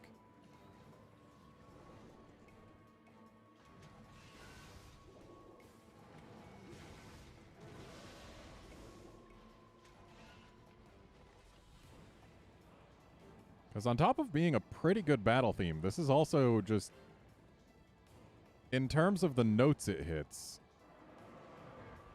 it's one of those themes where you really do feel like, wow, you're fighting some mysterious monster that people... there's not a whole lot of information on it. It's some unknown majestic thing, and you're locked in combat with it. It's a good theme. Really fitting for Rare Species and Kieran. But nowadays, it's just... in later games, it's just the tower theme. Also, hooray, we got the tail. Now to get the horns, and then we will have maxed out our chances at dynamos, other than by killing the thing.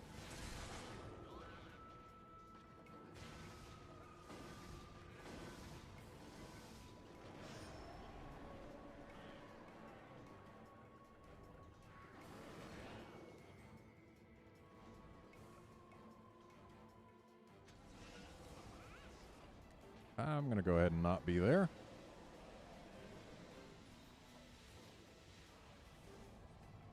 Yeah, decent time for tail carving.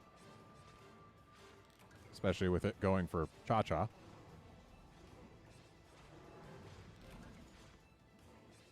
Oh boy, a flail and a shard.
You know, something that fascinated me about Stories 1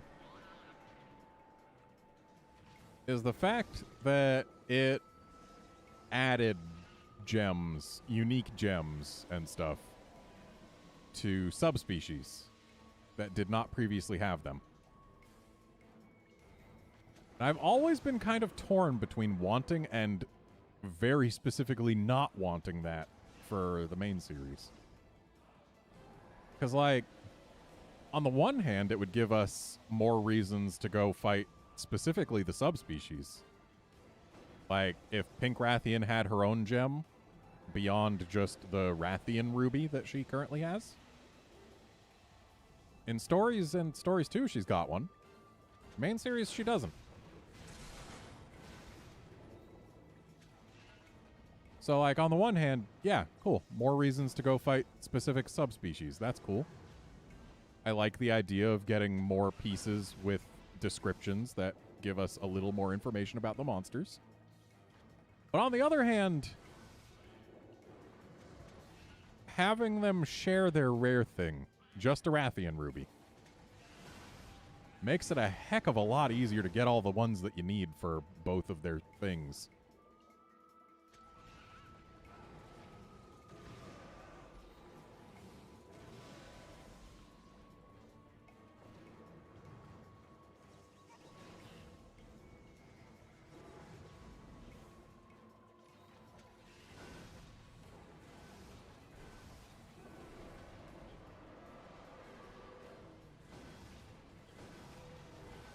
Alright, there's the face flinch.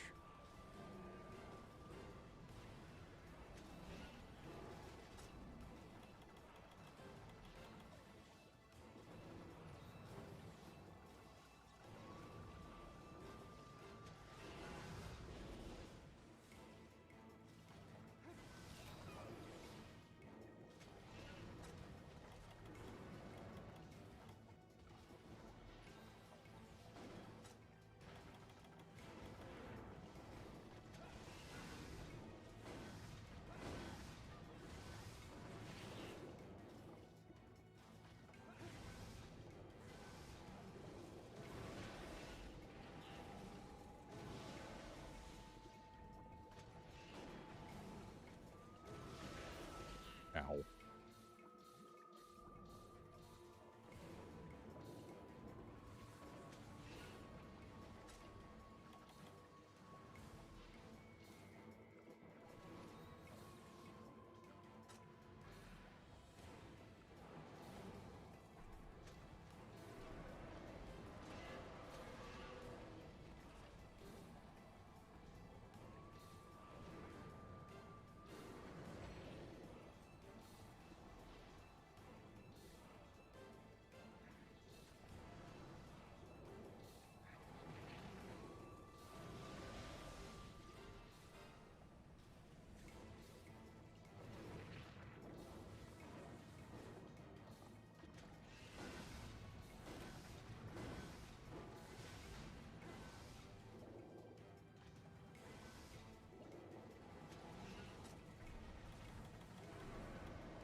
I have been chomped.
Nice. That's the horns.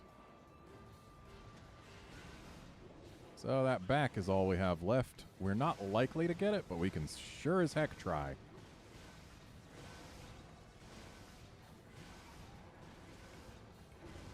Good flinch.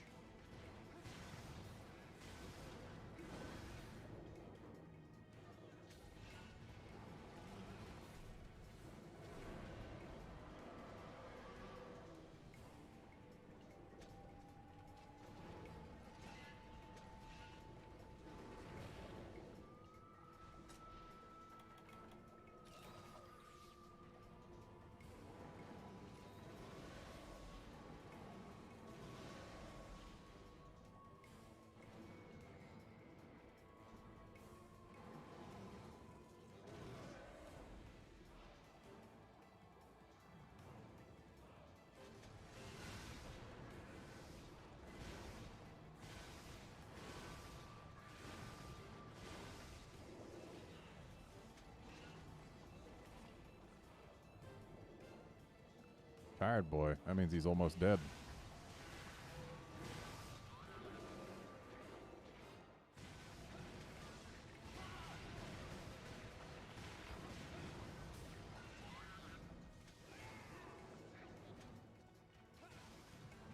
Because if memory serves, Abyssal Laggy only gets tired when he's got like 10% health left.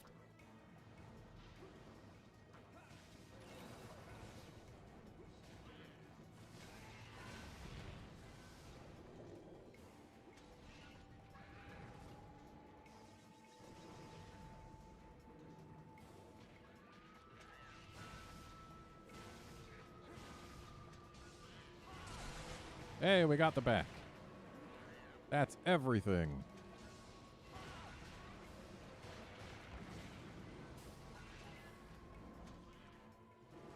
Fantastic work breaking things.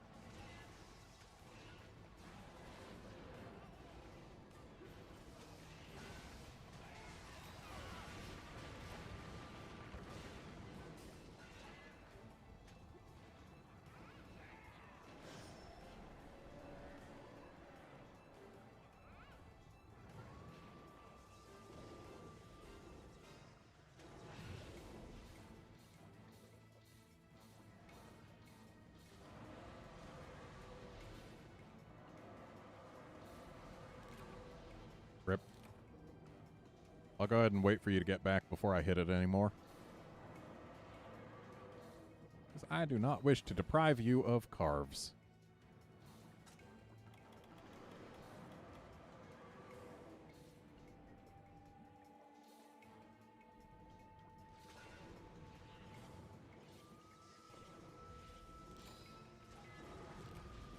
That was close.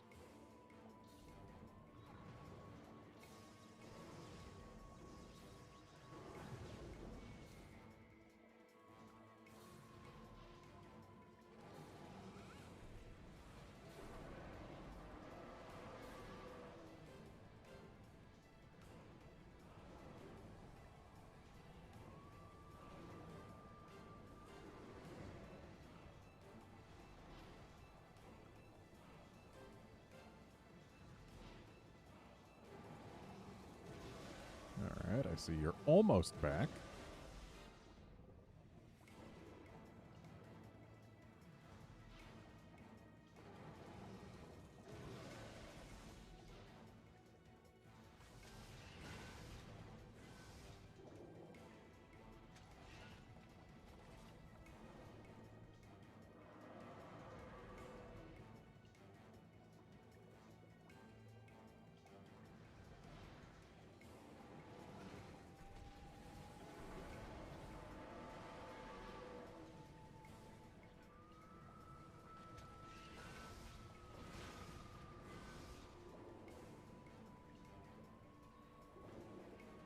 Aw, Limpy boy.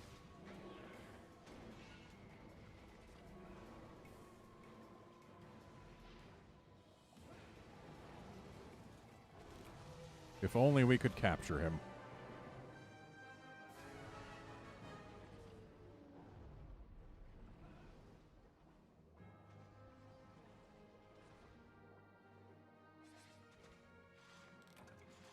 Still really saddening every time you kill this thing and all of its lights turn off.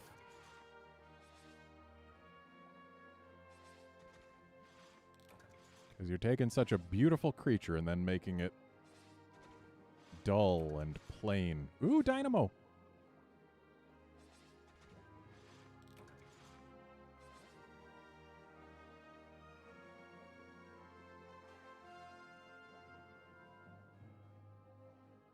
Yeah, just all the lights turn off. Hey, we both got dynamos.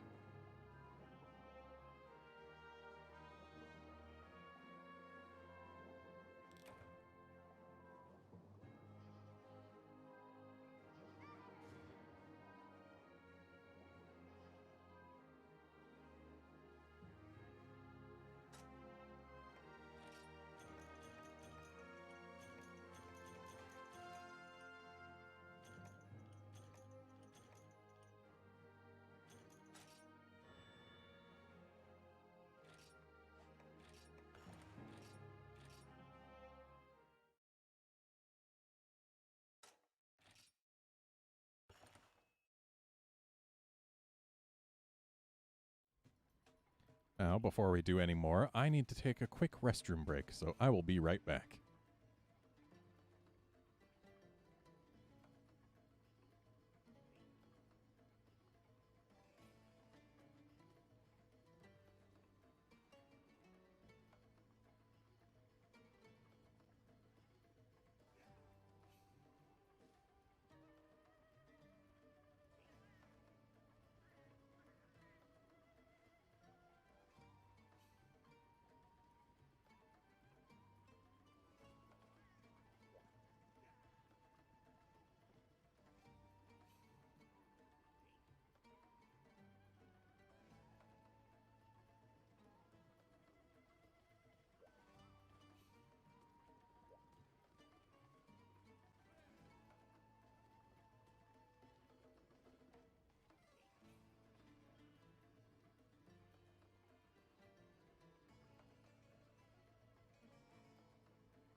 Okay, I am back.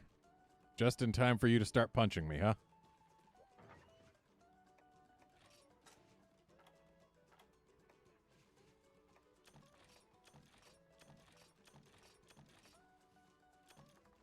Oh, cool. Now I have 3 dynamos sitting in my box.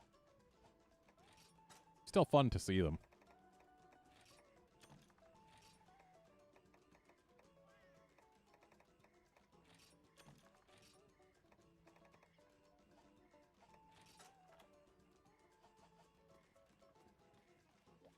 Alright, so we've done, or at least we've fought.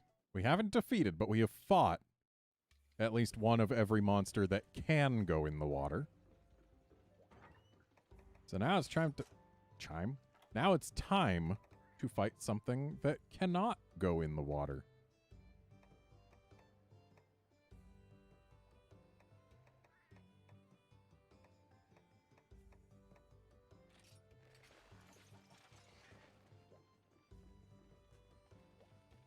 Actually, wait, isn't this thing weak to fire? Hallowed Jen Moran is coming up next.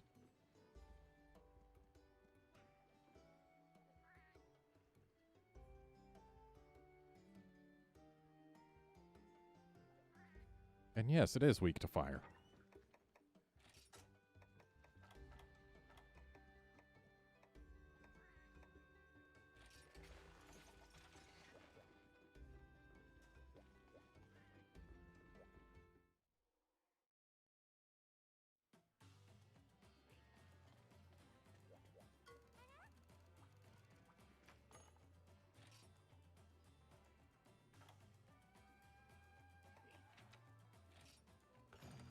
It's fascinating that in G rank they let you fight Hallowed Gen before you can fight regular Gen.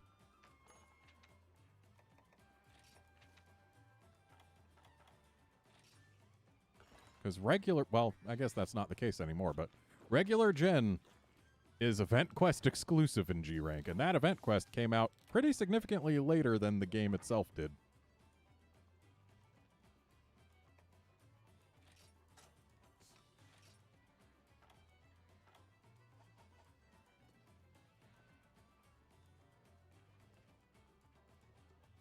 So, Wolfkinson, you know how to fight Gen, right?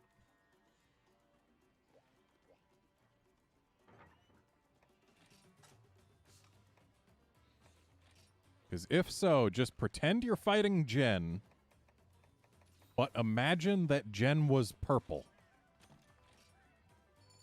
And also imagine that mining its back was much, much more important. Do bring pickaxes.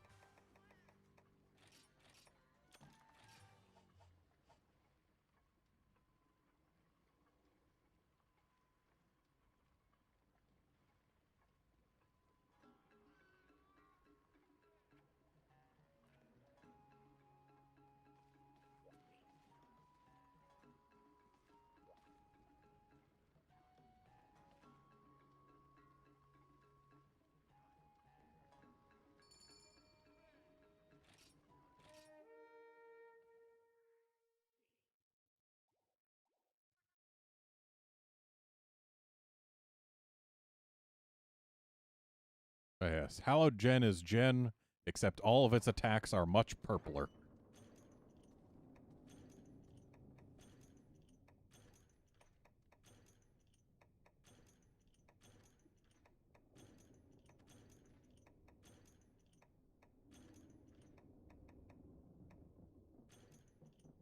Oh, whoops. I shouldn't have grabbed that. My pouch is full. You get the binder.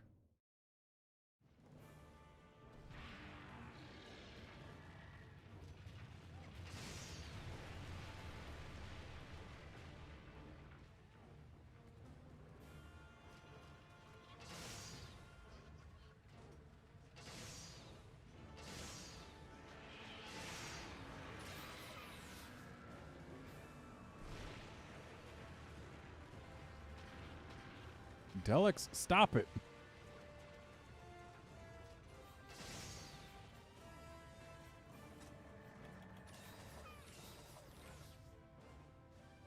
Okay, this is actually the best horn to put these on.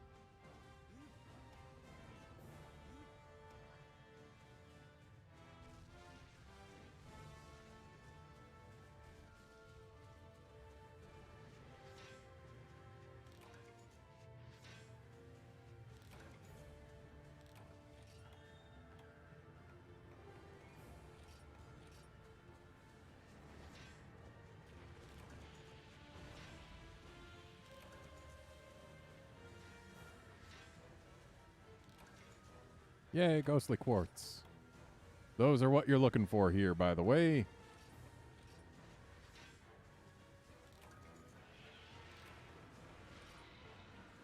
Meldspar is not it.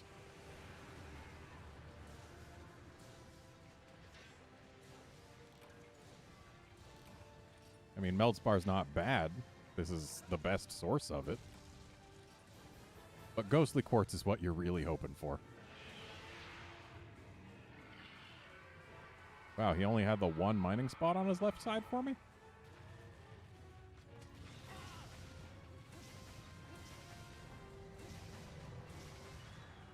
Looks like he wants us off, but I don't care.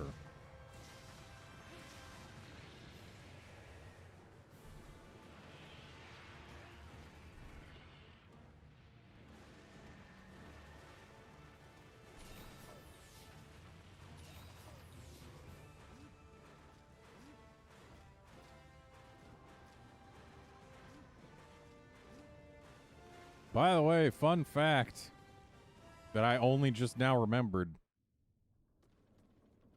If you do Jen Moran or Darren Moran on a stream or in a video or anything,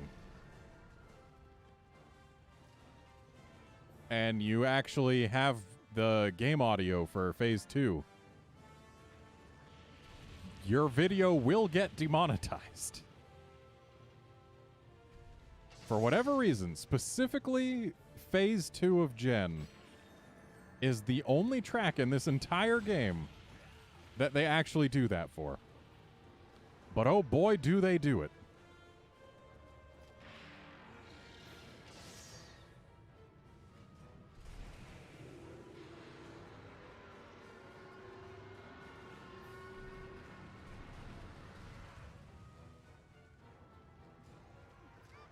Congrats on your C-Deus, Hagen.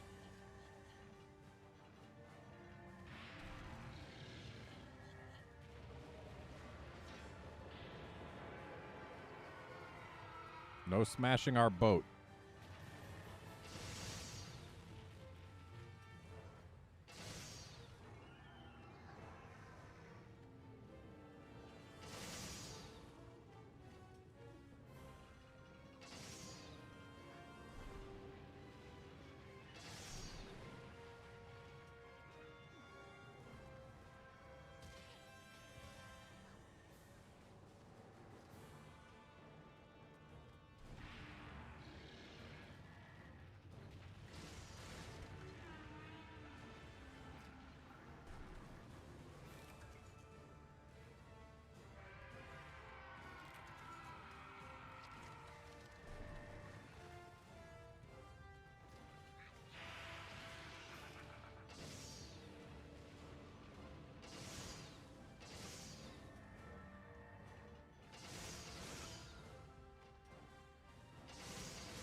Thank goodness that doesn't hit you if you're crouched here.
Well, I guess I'm down here then.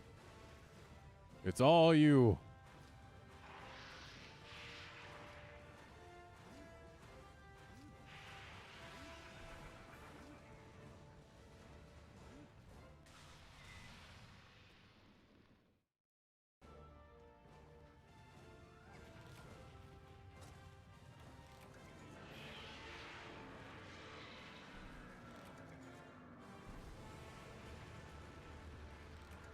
I will say the Jen Moran suite is the best you're fighting a very, very big monster music they have ever done.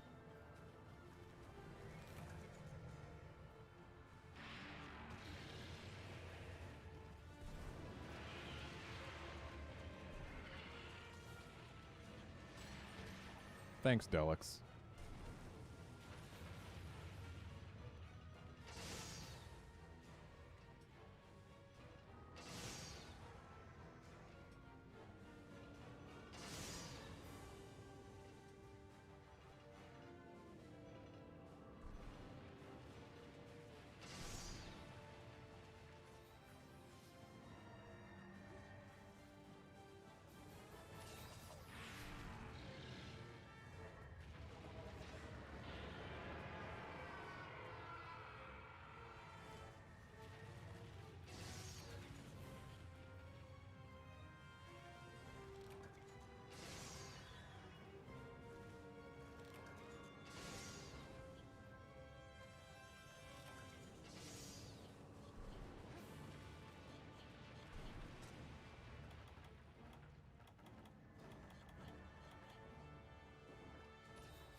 And here he comes.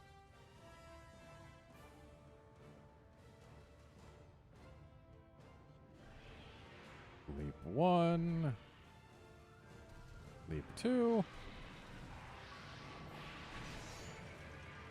Okay, so it's at the start of Leap 2, not the end of Leap 2, that you press the button. If you want the ship to not take damage. These are things we know now. Or rather, these are things we remember. I knew it was during Leap 2. Just thought it was the end of Leap 2. But clearly that was wrong.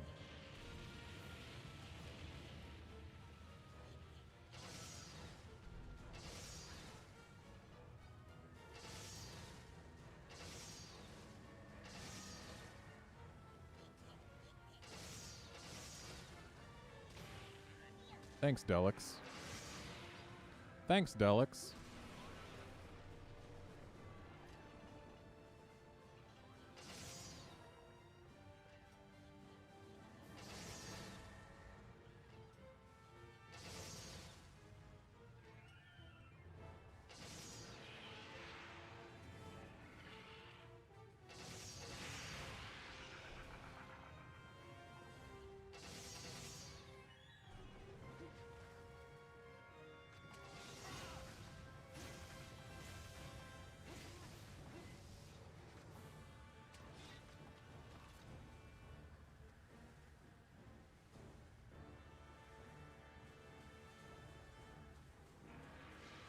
Alright, so this is busted.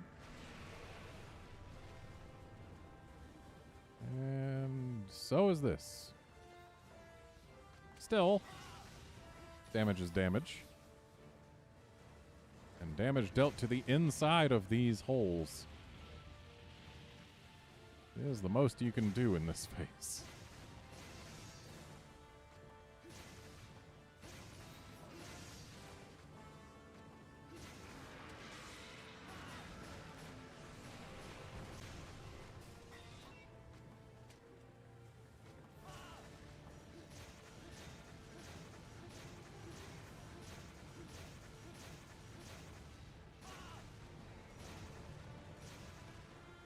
And now he wants me off. I should get off to oblige him.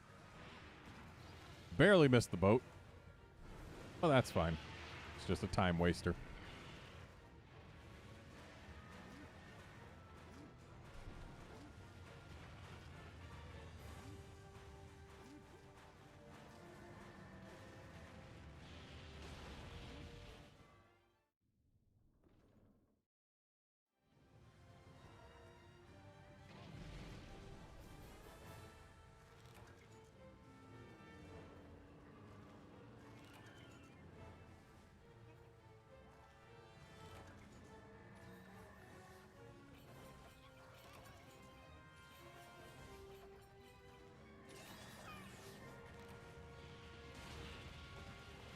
Almost got out of the way in time.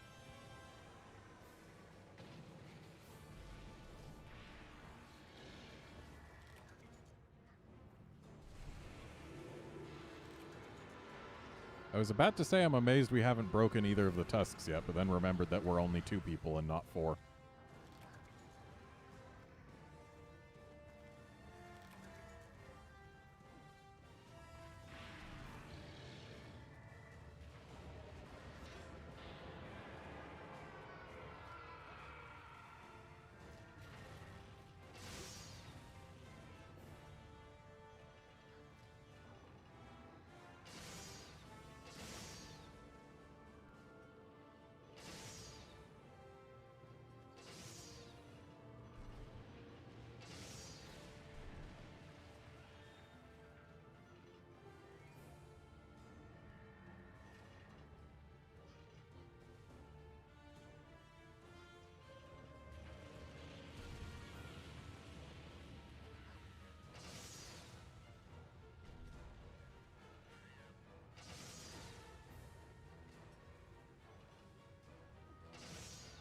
going to phase 2, are we?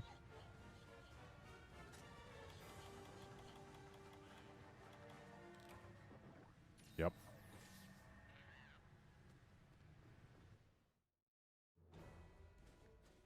And there's our big boy. Now, time for this stream to get demonetized. I mean, I could mute game audio. That's too much effort, and honestly, I don't really care.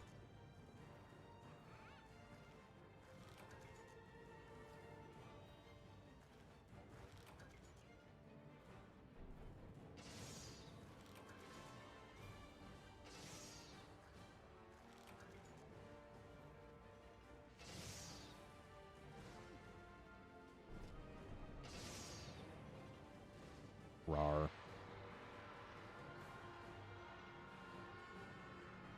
Now to see if I can recall where to aim to hit him when he's that far. Looks like I got it.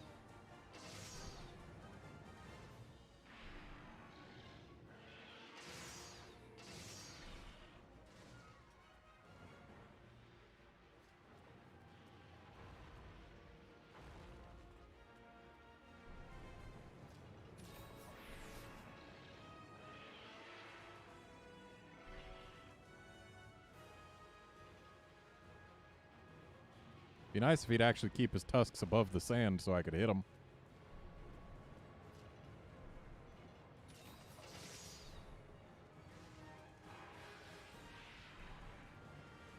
Ah, yes, a tusk sweep. Look at all those things that were definitely within range, buddy.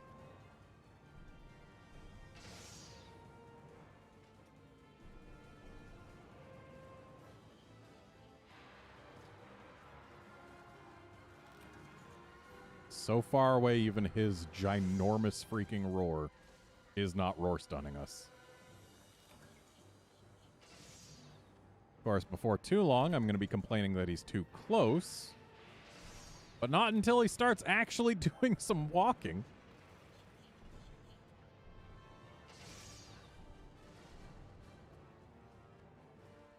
Come on, Jen. I know you can. There you go.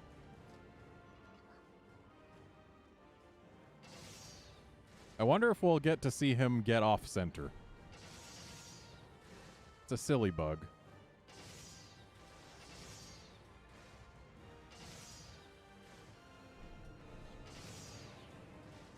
Rawr. Still too far, buddy.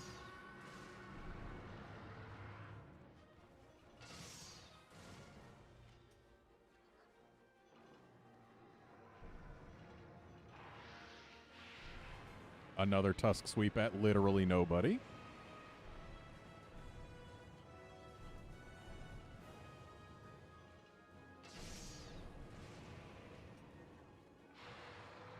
Another roar that can't hit anybody.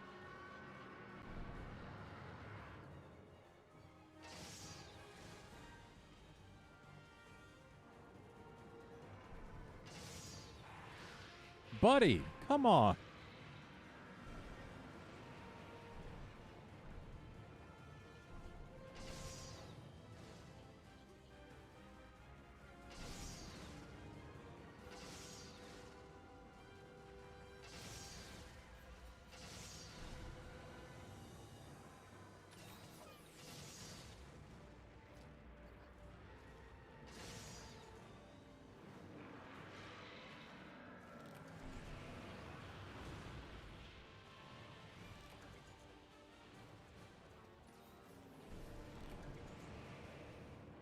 Oh, this road's going to get us now.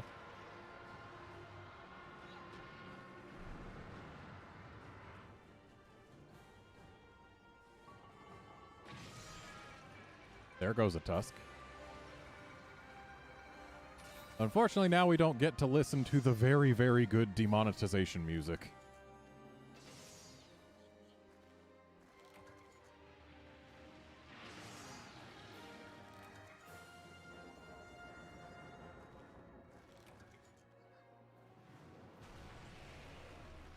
Would have actually mattered that he was doing that if he was closer to the boat. Also, everyone, say hi to Locklack way over in the distance there. Hi, Locklack. There are people who said that Lochlac was destroyed after Monster Hunter Tri, but it was not. This is just a fake knockdown. He gets right back up. But now our ballista shots can go to the much easier to hit legs and work on the brakes there.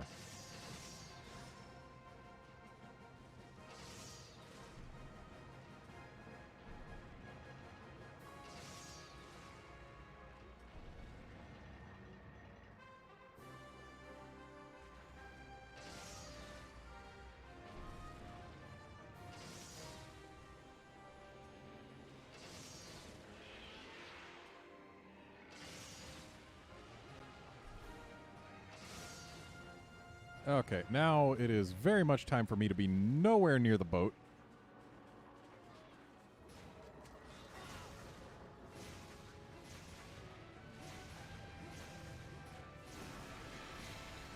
And that is why.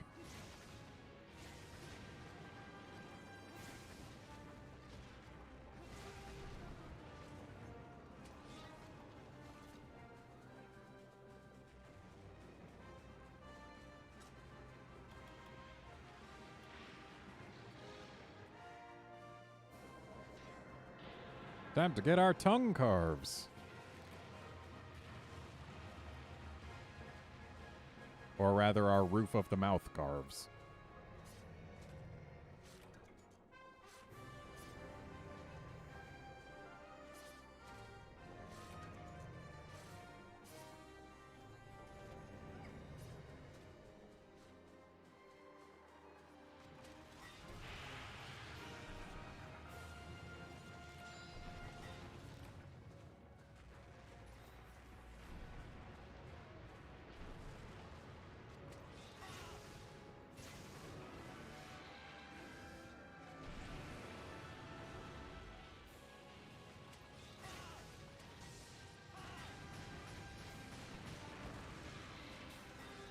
And I've just recalled a very, very stupid custom quest someone made for Monster Hunter 4U at one point. Dar and Moran, but when you get to the second phase, here, there are a Bracky and a Garuga here as well. Like, ultimately, it's not a bad idea for a quest, but oh man. Just imagining having to deal with a Bracky and a Garuga while also dealing with Dar and Moran trying to wreck your ship. That is just a headache and a half.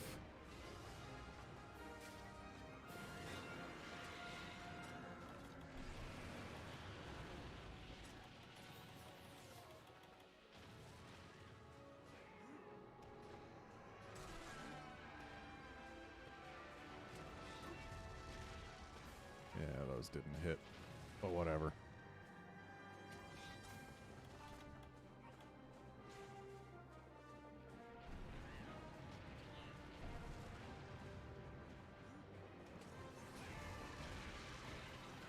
Sorry to explode you. Doing it one more time. Unfortunately, it looked like his leg was too far away, but he was backing up anyway. It wasn't going to hit no matter what.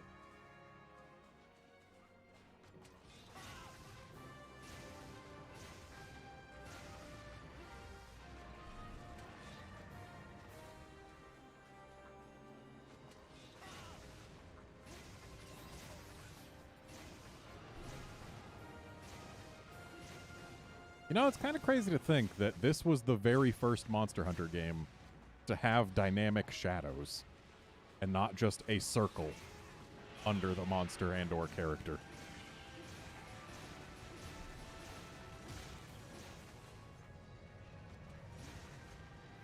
Now would be a great time for the Dragonator, if not for the fact that the boat is about to get completely wrecked.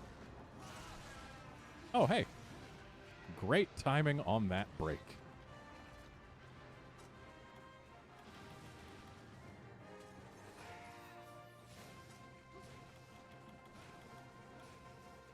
It'd be kind of nice if they saved Proof of a Hero for the second Dragonator.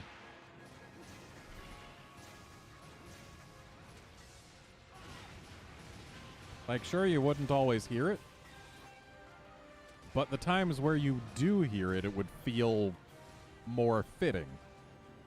Whereas here you Dragonade him once, which just requires, hey, press a button as soon as he gets close, and then you never hear his theme again. Like, either make Proof of a Hero not loop, or make it play later. Come on.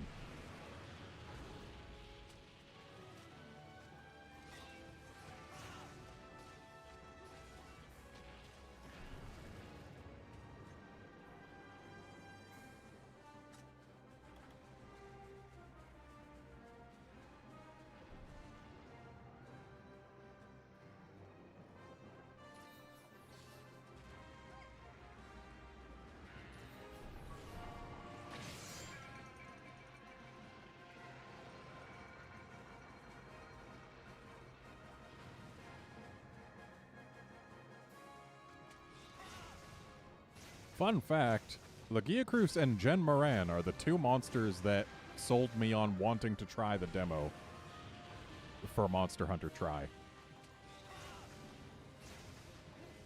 Because the phenomenal creature design that is Legiacruz, and then just seeing that there's something as big as Gen Moran in the game. Yeah. Those two monsters are the ones that interested me in the series.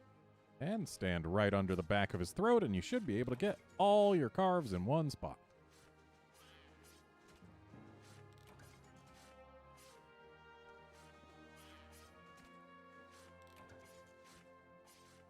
Oh boy, a Deific Fang. Just a cool name. Am I too far forward or too far back? I was too far... or backwards. Where are the other carves, game? Oh, is that all? That feels like way too few carves for something this huge.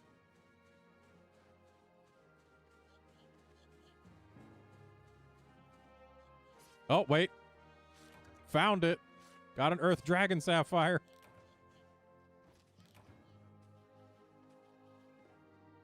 Right, I guess that's the Darren spot for getting all the carves.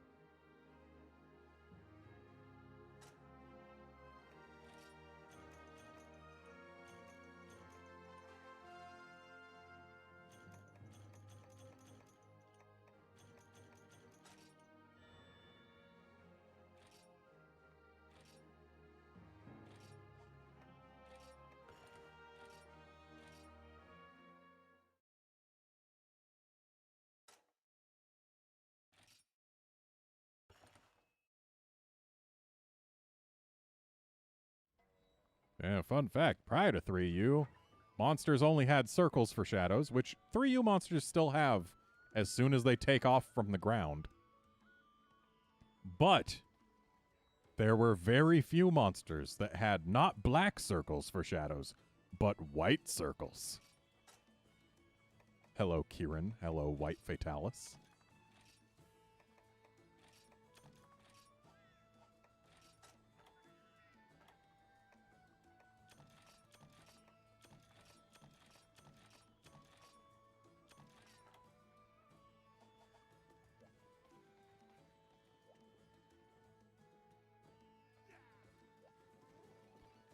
I am going to go get a weapon that has poison on it, and then we are going to die.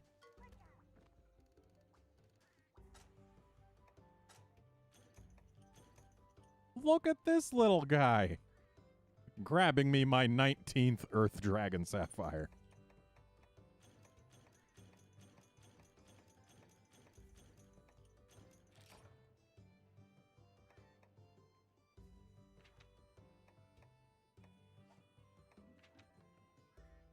Oh. Oh, still didn't get an extra.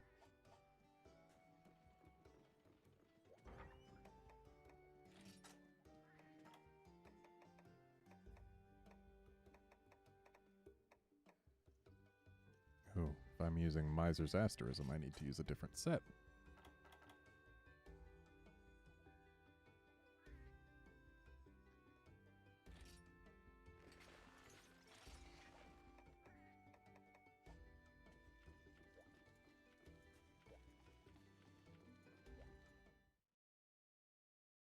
Yes, Wolfkinson, clashing fists. I love clashing fists. It is a great quest. And we die. That's just the way it goes.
Fun fact, I have managed to successfully time out on this quest without hiding at base camp. And whoops, I forgot cool drinks.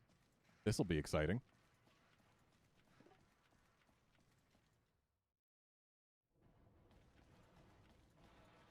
I've been spoiled by Rise.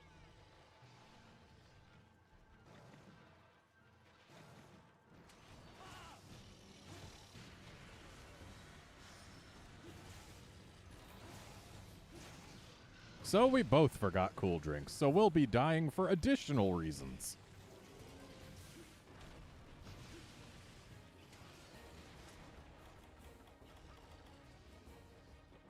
Oh man, I missed this version of Bracky's theme. It's just got so much energy and power to it. The Iceborne theme isn't bad, but this version of Bracky's theme is just so good.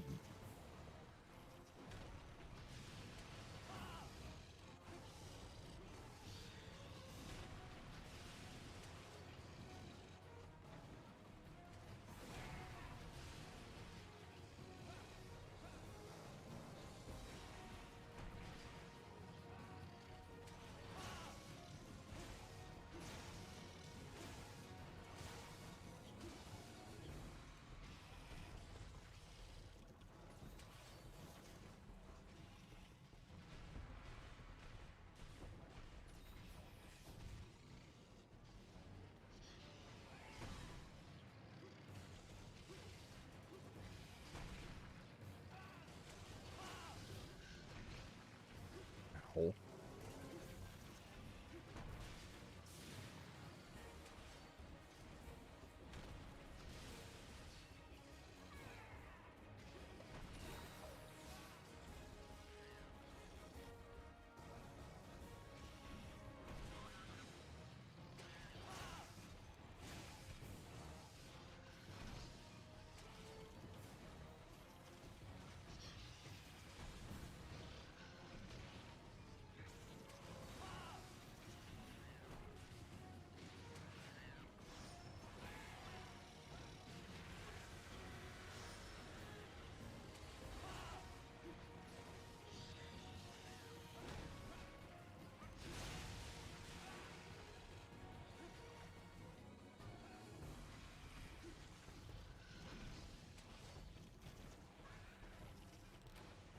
Yep.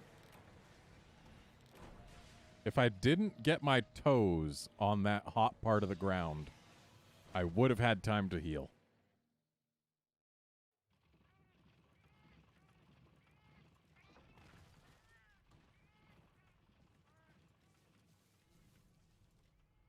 That's the wrong box. Ah, yes, this isn't For You, where they just put the drinks in the box from the very start.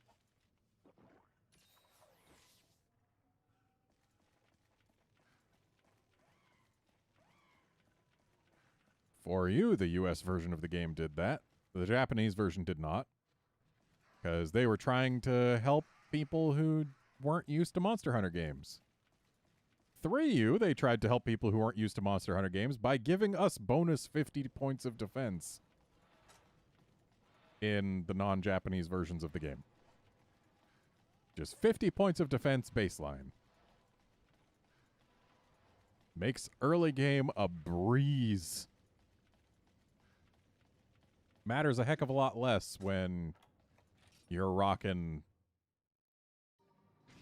defense in the 600s. Like, it's still not nothing,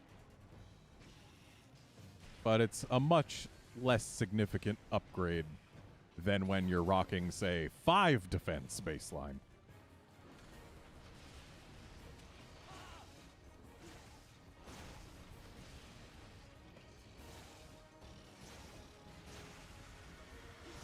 Wait, this is a power file, not a poison file. I'm dumb.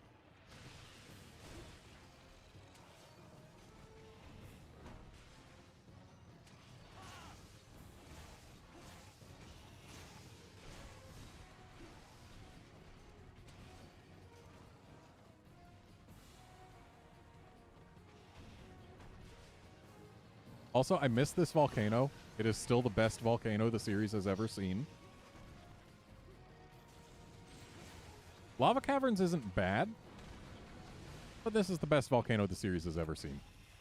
Would have been cool if they gave this a Rise makeover.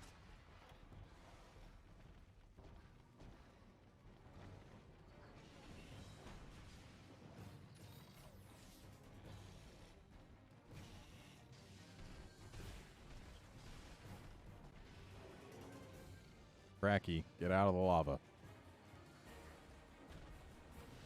That is not you getting out of the lava.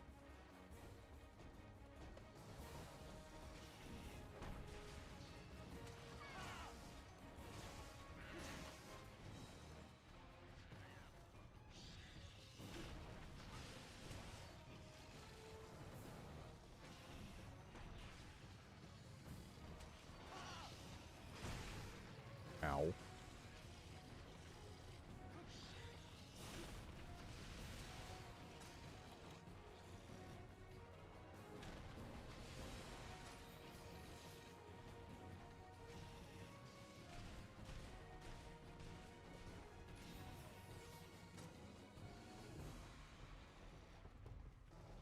Lava Caverns is good. It just feels like it's 3 separate maps in one.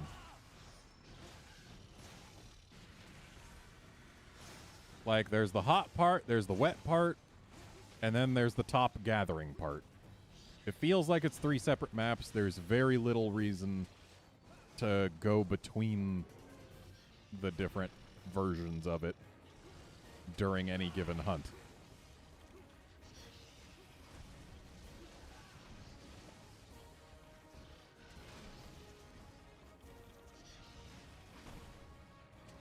Maybe 4 separate maps. The interior caves that link the wet part and the hot part also feel like they're just a separate environment. Though more monsters use those.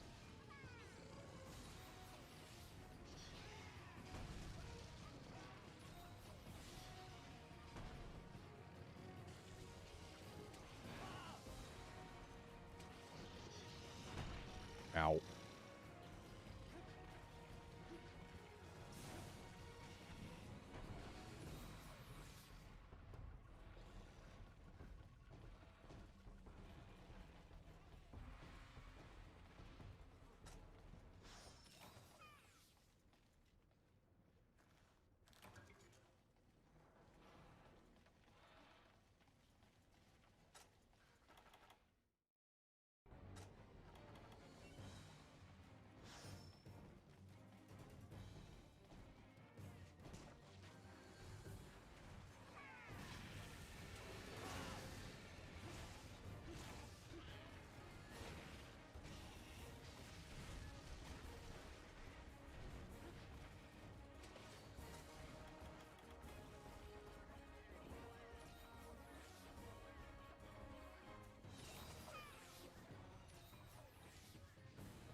Oh, look at him. He's a tired boy. Let's hit him in the legs.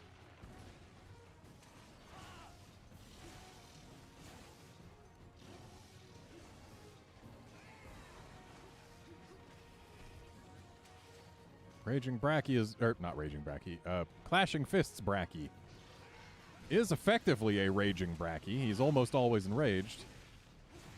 But, as is the case with all Brackies, you can only knock him down by flinching his legs when he is not raging. And he only stays not raging for any length of time when he is tired. So when he is tired is the time to hit him in the foots.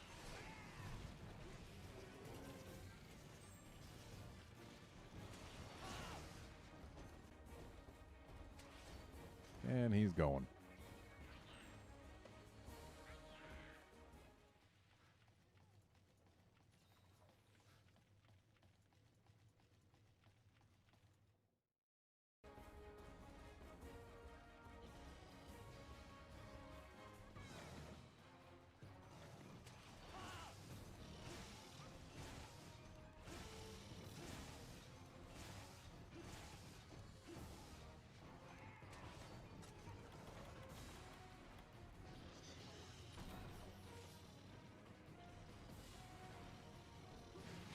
Well, he's enraged again. Oh well.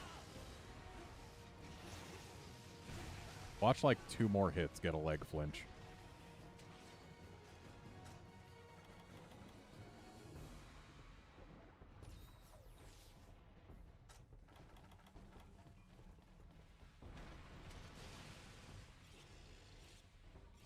Don't do it, Bracky. Okay, thanks for not doing it.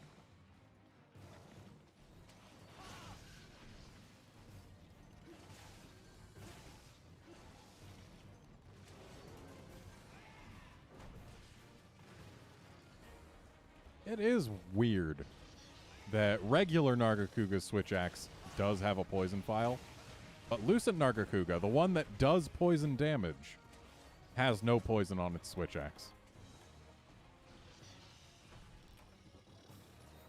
I wonder what the reasoning behind that is.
Oh, snap. He just left rage.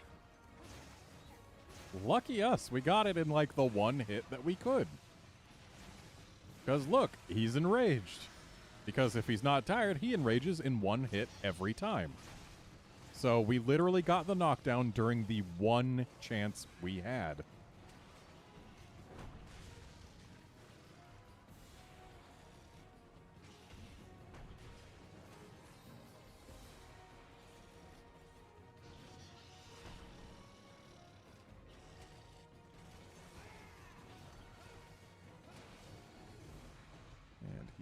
Leaving.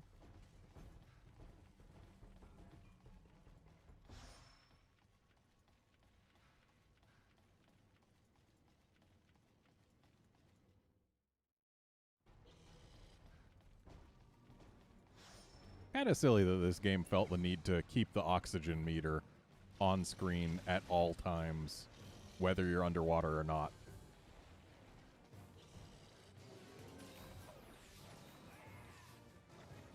Because it's right there, that little gauge to the left of our names and icons. Under the timer. Shows how much oxygen I've got.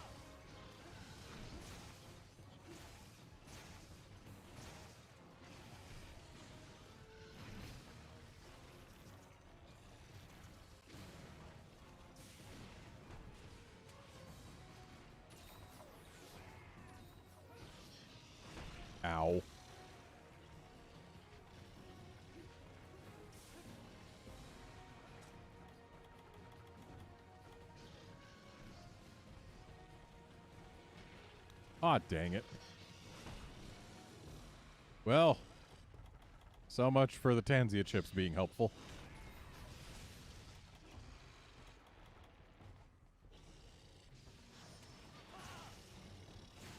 Oh boy, he was out of rage for a moment there.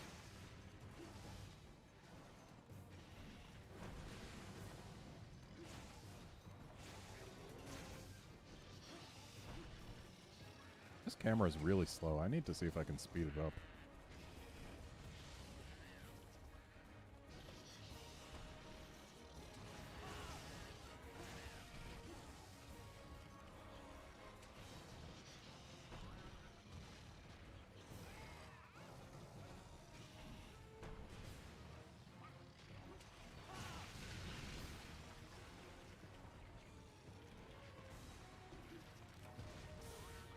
We can go get cool drinks.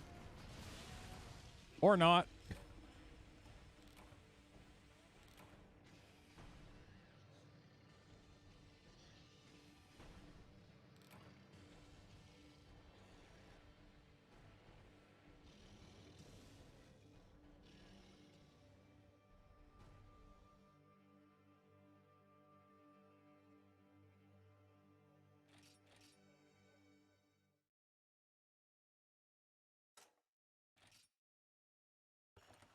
I mean, we were doomed to fail whether we had cool drinks or not.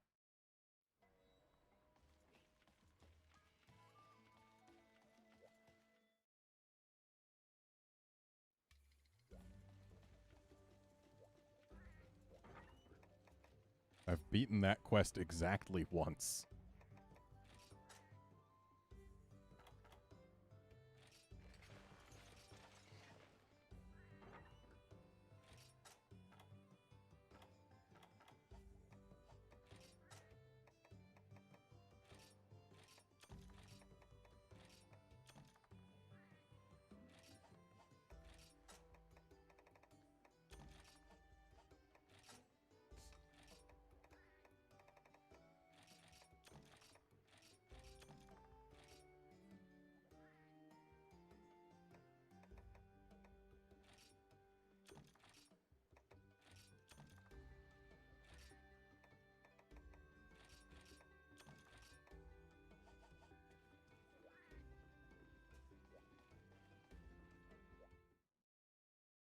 I think it's time to fight a Stygian Zenogre, and not the super one.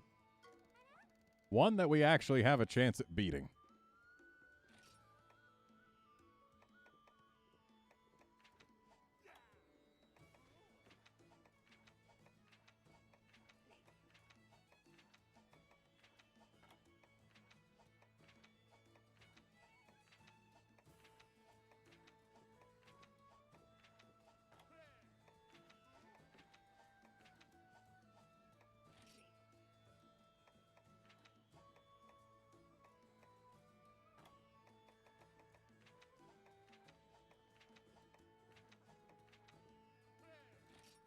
Bring hot drinks.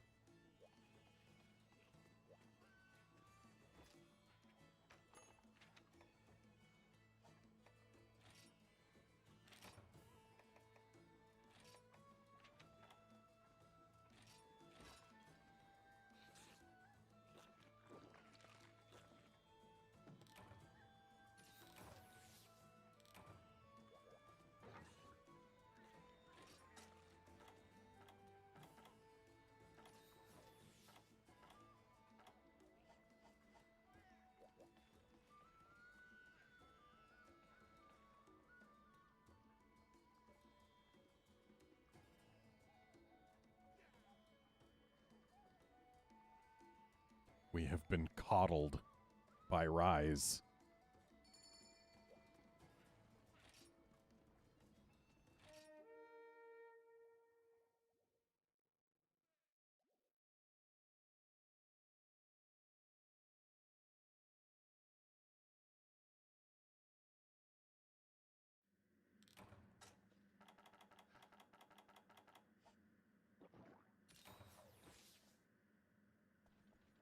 So I'm 2 load zones away from this dog.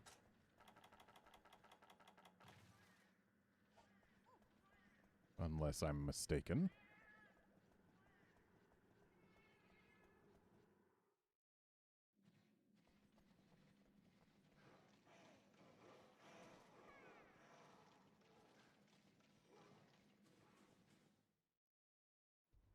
And I was not.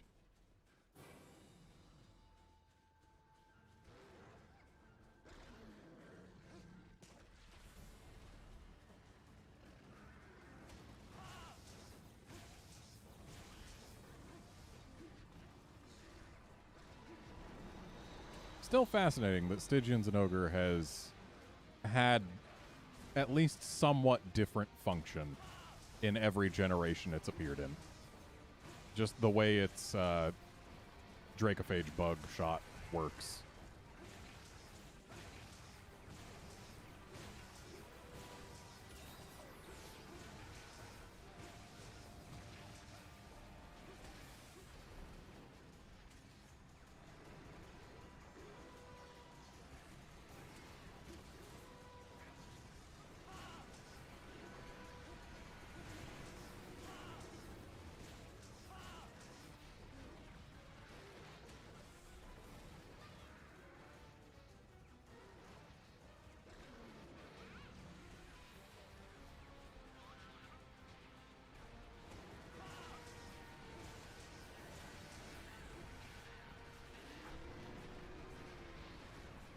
I should have brought null berries.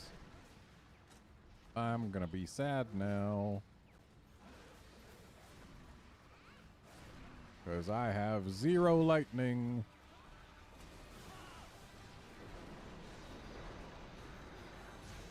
Certainly better than having minus 75% crit, which is what it would have been in try.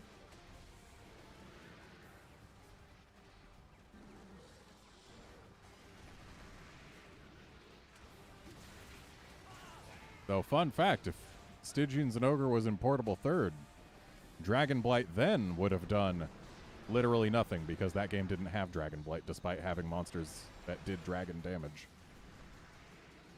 Just one of those fascinating little tidbits.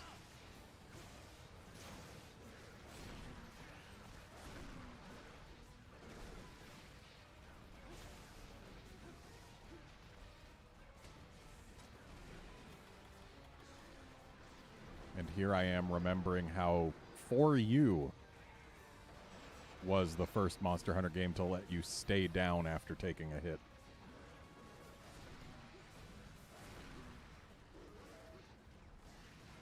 Kinda hard to believe it was that recent.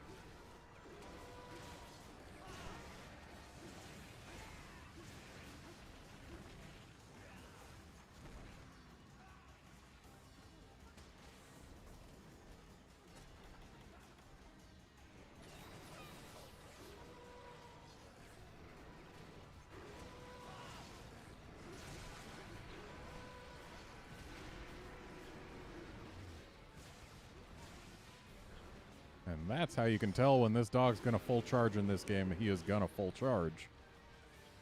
Because I broke the horn and it didn't flinch him.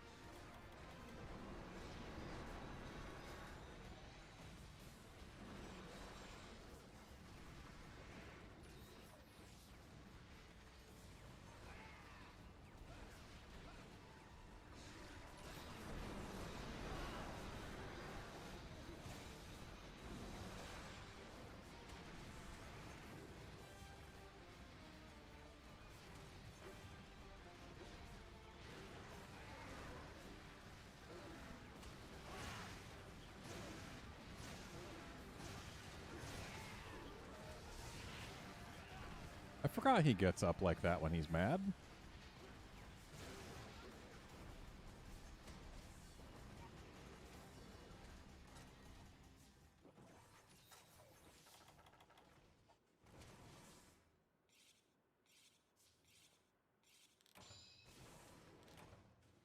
Yeah, Wolfkinson, I was actually considering doing 4U if I could get my 3DS capture up and running on my new PC.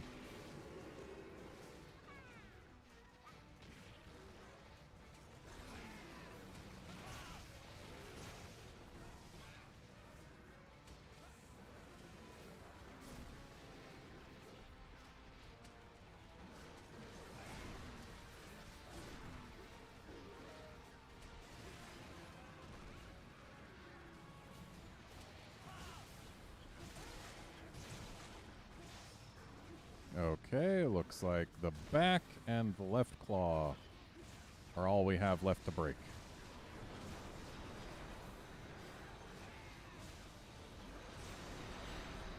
Ow.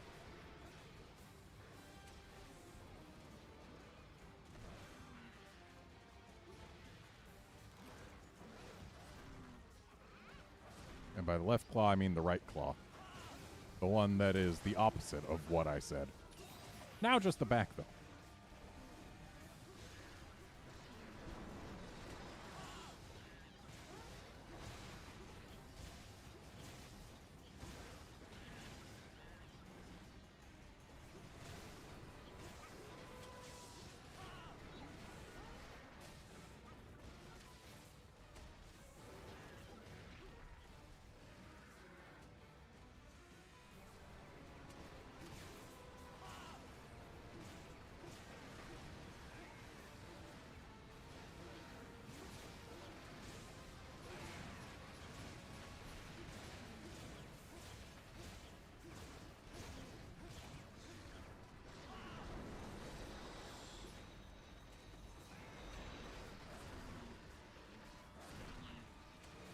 Tired doggo.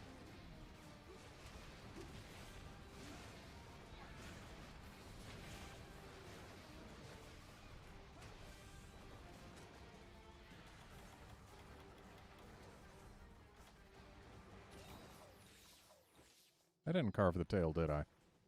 Oh well.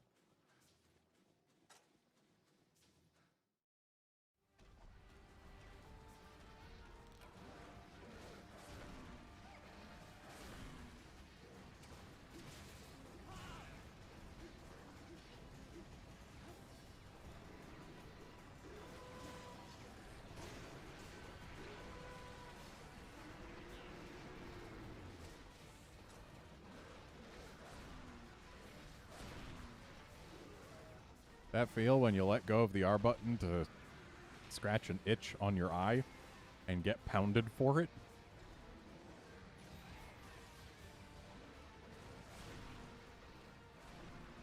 Don't do it, Bullfango. You little jerk. I'm gonna get rid of this little bastard.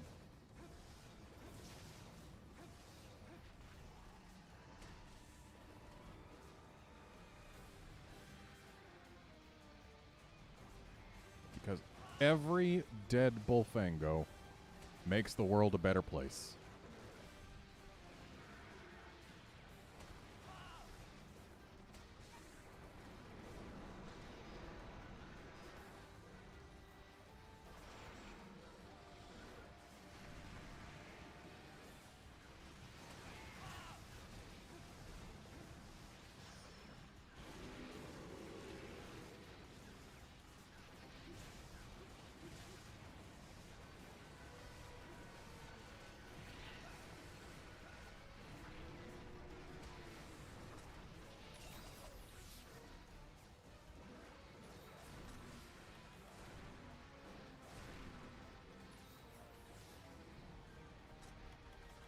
Oh, it's hot drink time. How long have I been going without it when I needed it?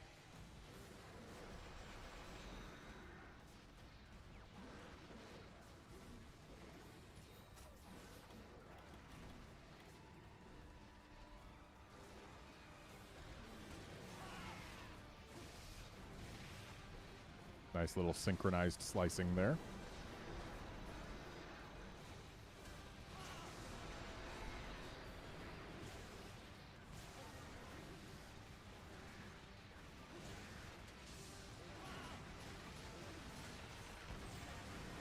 And we did get the back break.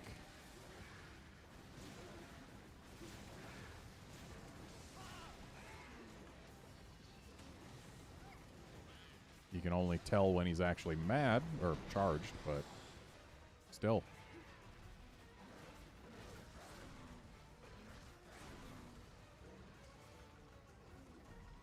Excuse me, I want this. Hey, that wasn't worth wanting.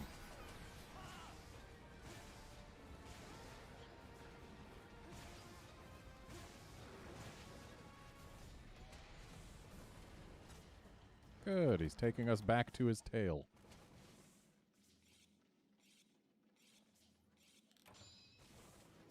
Well, Wolfkinson, GOG is one of my favorite fights, so that's totally fine, honestly.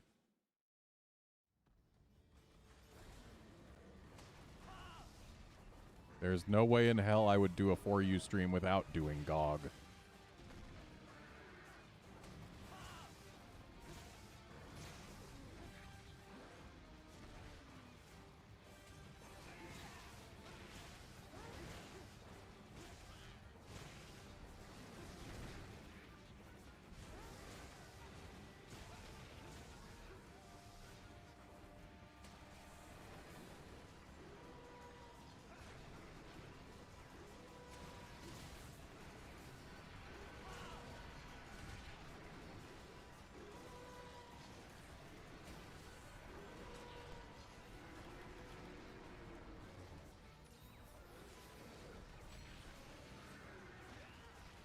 Wow, quite the launch.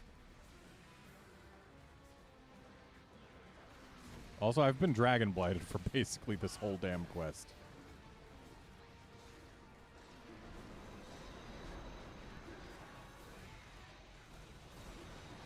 Like, honestly, if I was using Nullberries, I probably would have run through all of them by now. Well then.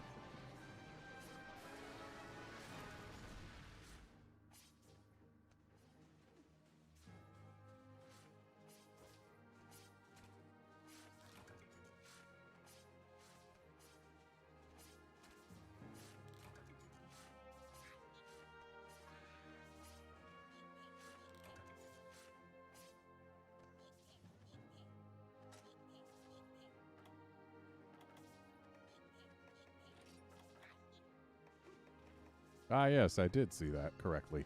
It is a Drain Shill. I guess that's the character limit they were butting up against. They couldn't fit one more.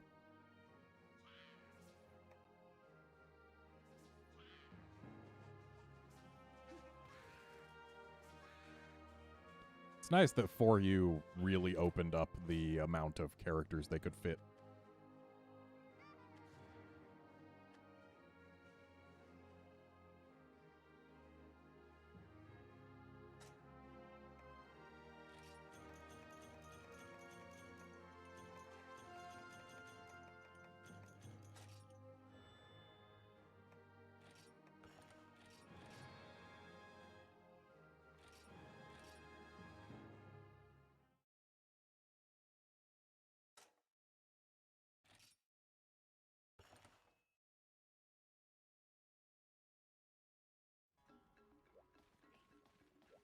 All right, I got time for one more.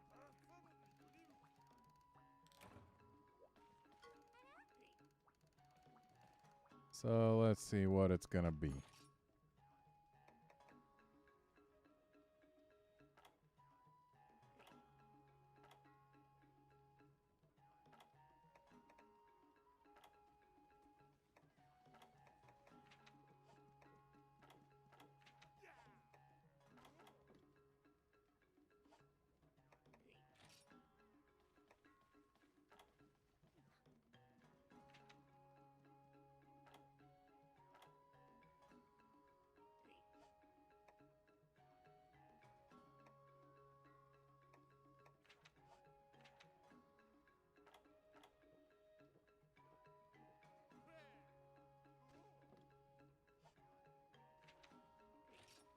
I do believe this is a Savage Pickle.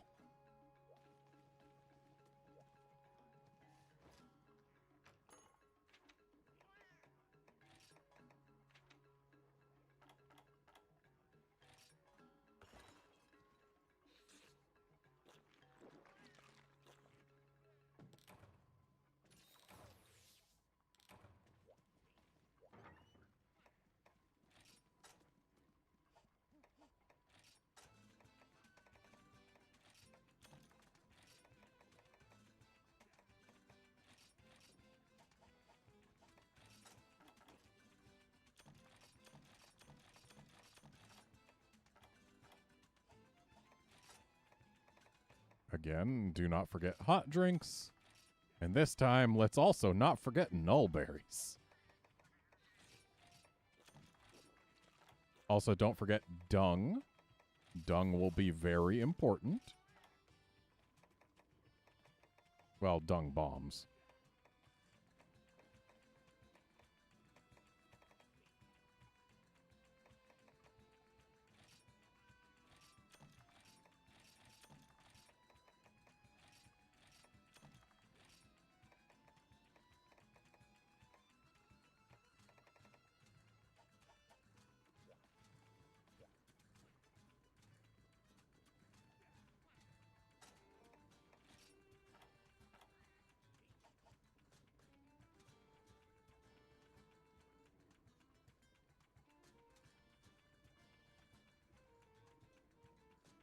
Actually, I don't think I'll be able to do for you for a bit.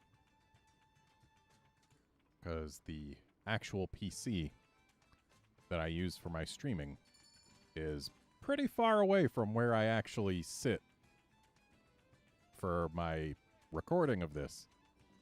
And I do not have a proper cord for getting the data from the 3DS to the PC without the use of an extension that I don't have.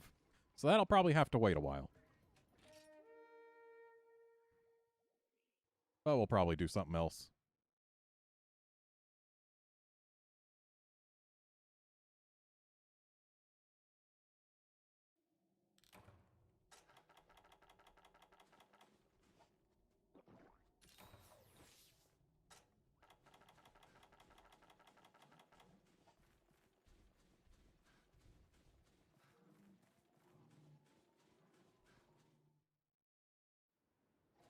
That is indeed a savage pickle.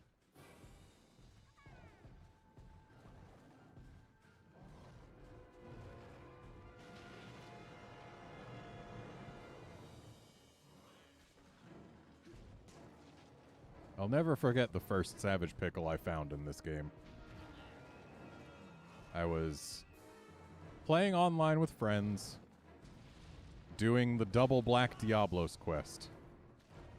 One Black Diablos down, and then while working on the other, we see a Devil Joe. A Devil Joe that is enraged the moment we spotted it. A Devil Joe that then got enraged again.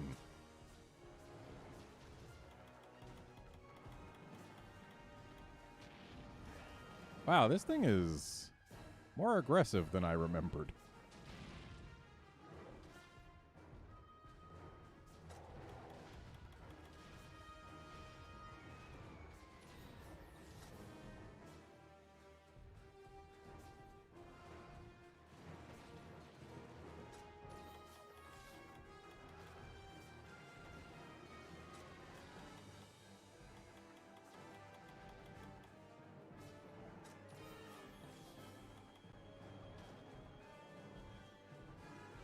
It's also faster than I remembered.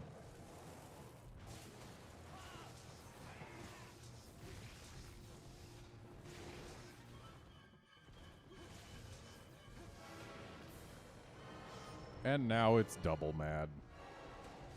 And it gets the very intimidating dragon aura all up in its face.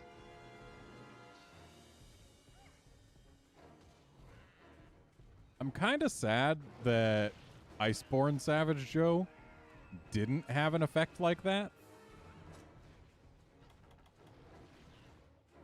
Because, I mean, look at it. It's intimidating as heck.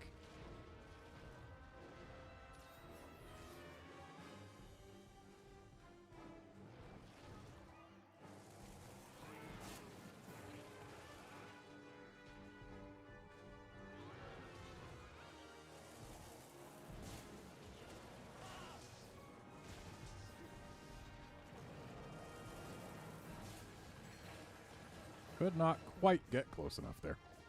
If only I had Evade Extender. I don't think Evade Extender existed yet in this game.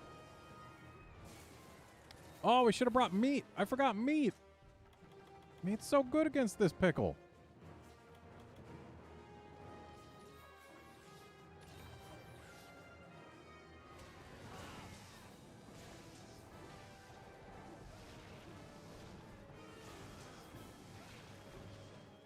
I also forgot adamant seeds. That's only minus 150 defense.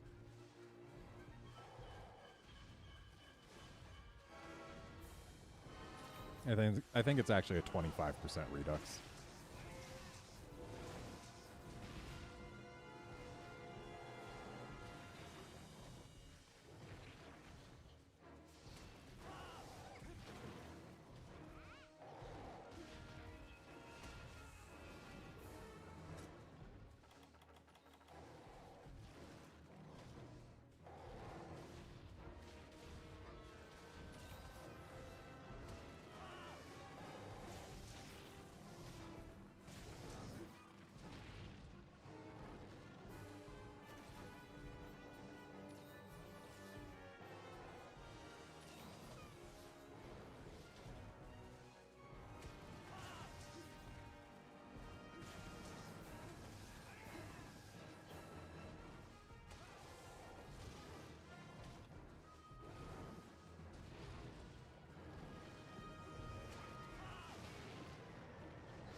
Ow.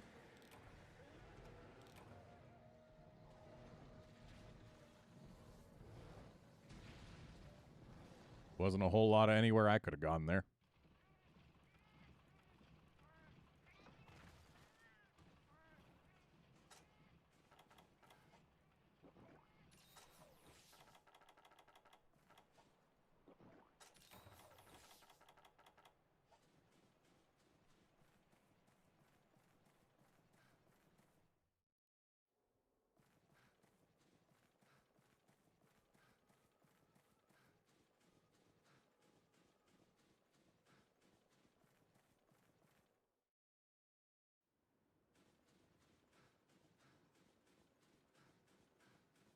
It's interesting how bleak the tundra looks at night.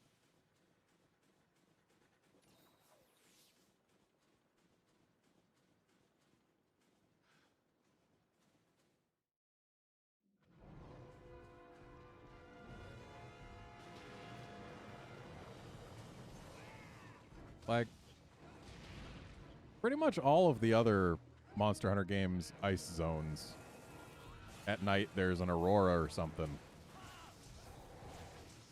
But the tundra in this game? It's just bleak. Stark white. Certainly makes it unique.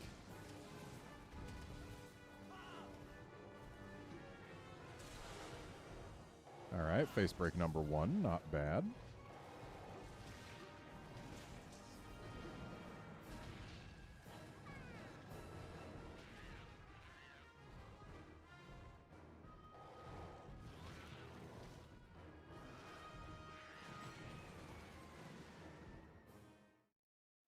Wish that big sausage of a tail didn't have a hitbox on almost everything. I mean, it makes sense that it does because it's a big sausage of a tail. But like, I want to hit the tail, not have the tail hit me.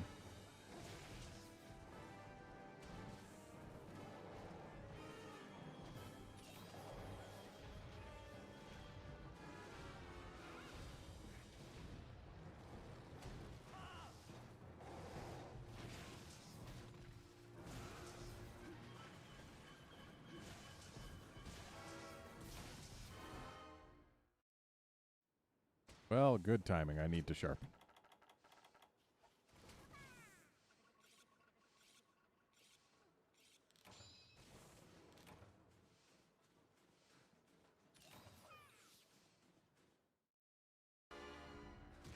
Whoa there. Just gonna slide on over and smack into me?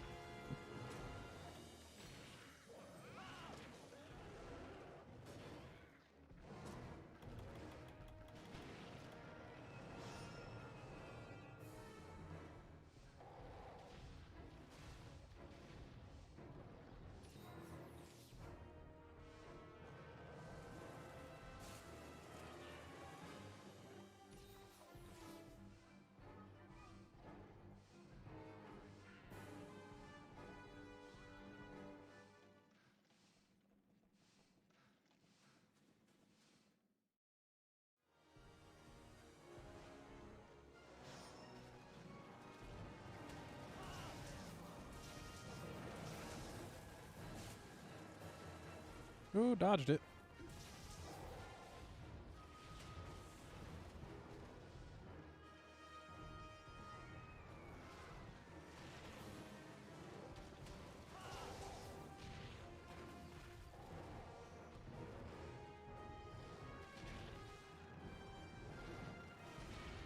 Pickle, I'm going to need a dramatic reduction in rudeness from you real soon.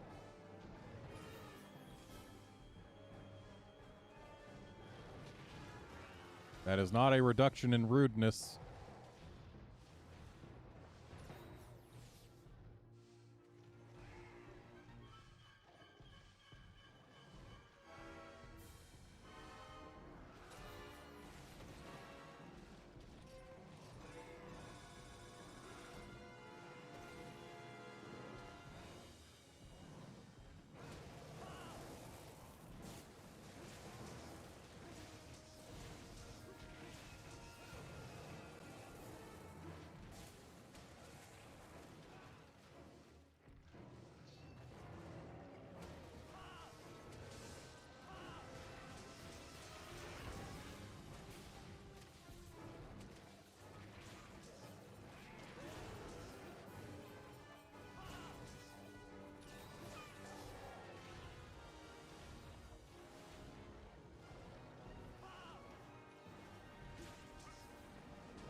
Alright, got the tail flinch.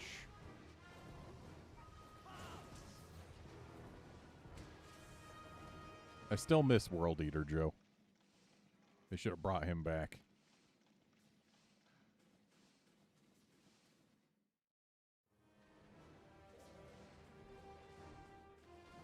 Oh, Pickle having a nice tasty meal. Popo to go.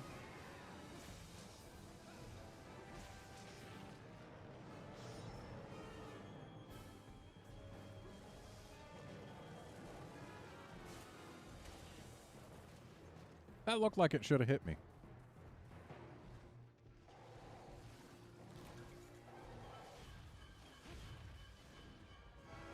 Not punished.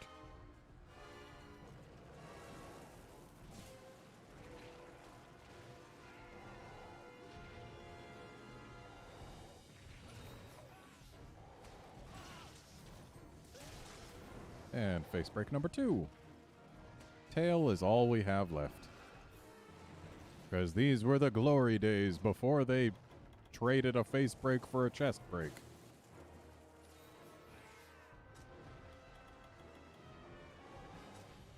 Though admittedly, I do very much like Joe's world incarnation.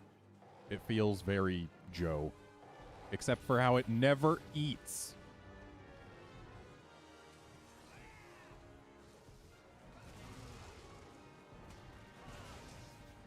Well, someone didn't stay out of rage long.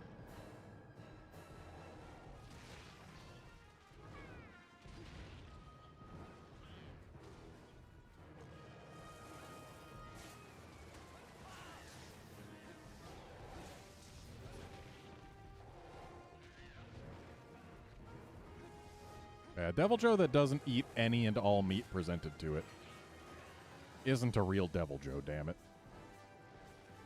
Even though World Devil Joe nails everything else about being a Joe, it fails on the one most basic part.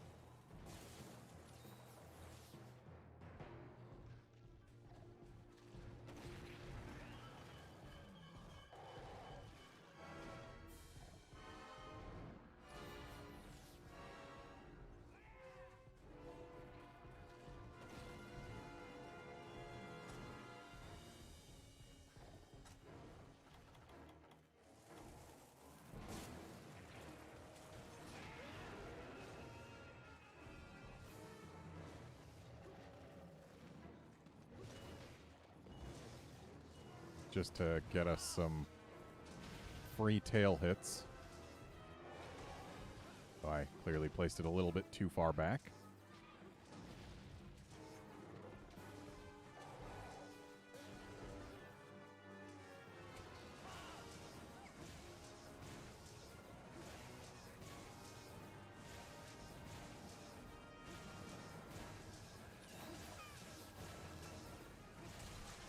There we go. Got the value we wanted out of that trap. He stayed in it a long time. And we needed that time to get that damn tail. It was stuck on there good.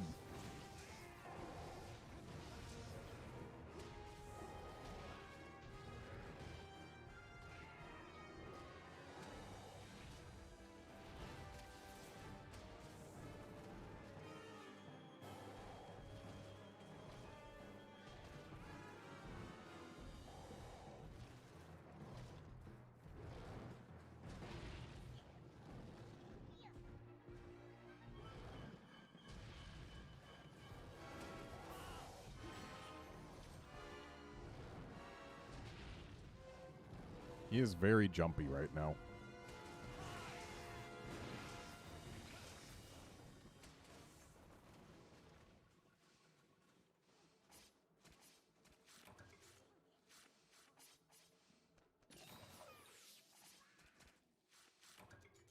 Hey, I got a gem. It's no crook, but it's something.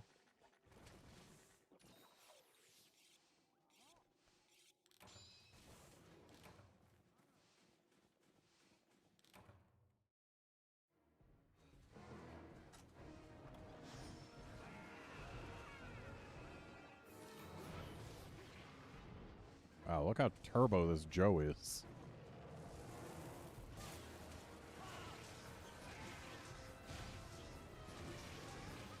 It's almost like he's got a speed frenzy on him.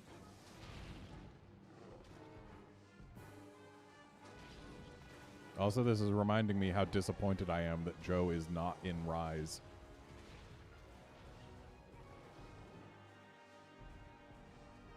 But who knows? Maybe Rise Ultimate or whatever.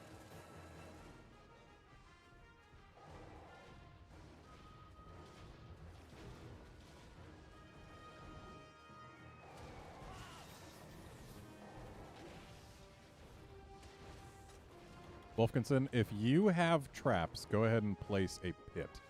If you do not, then oh well, we just get to go without it.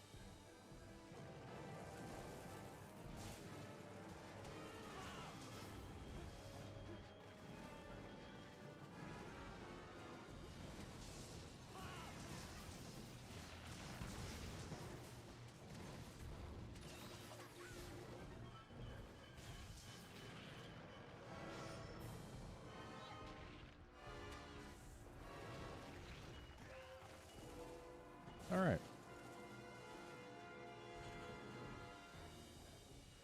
Will give us at least a little bit of time to work on him.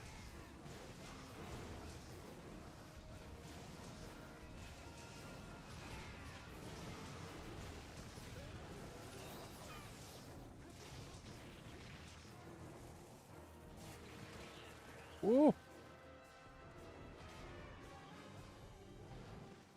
Don't. Oh, he tried.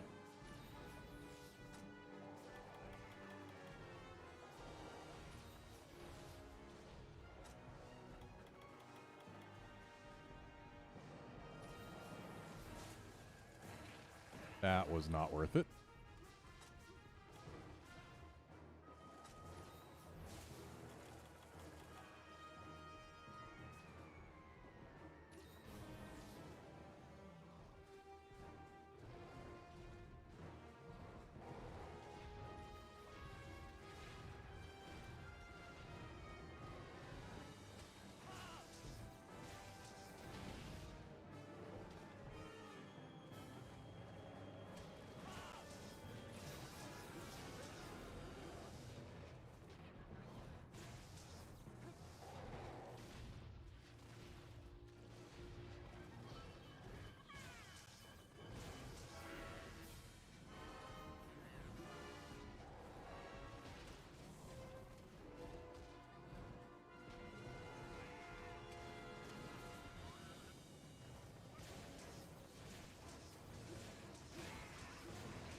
Rar.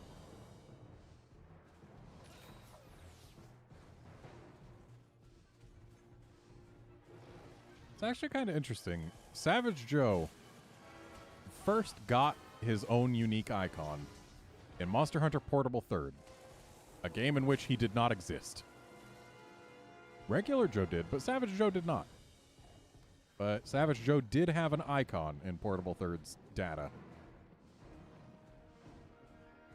Then, the first game Savage Joe was in, 3U, Savage Joe did not have his own icon. It took until Monster Hunter 4 for Savage Joe to actually get its own icon in a game that it was in.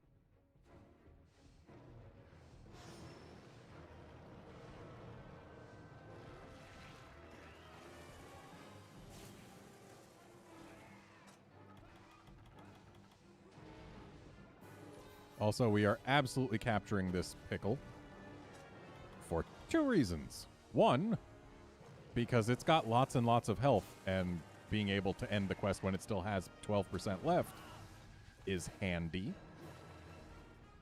And number 2, the Black Blood, or whatever it's called, that is exclusive to Savage Joe in this game, the only exclusive thing to Savage Joe, cannot be obtained from carves, but can be obtained from capture. And from just standard quest clear. So there's never a reason to kill a Savage Joe in 3U. And that's a limp. Now in 4U, and 4, and Gen and GU, those games all have reasons to kill a Savage Joe because they get spattered hides or whatever that are exclusive to carves. Well, hopefully he passes at least one of these.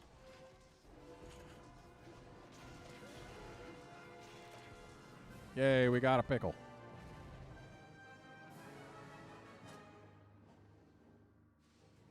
Man, this game, never a reason to kill a Savage Pickle.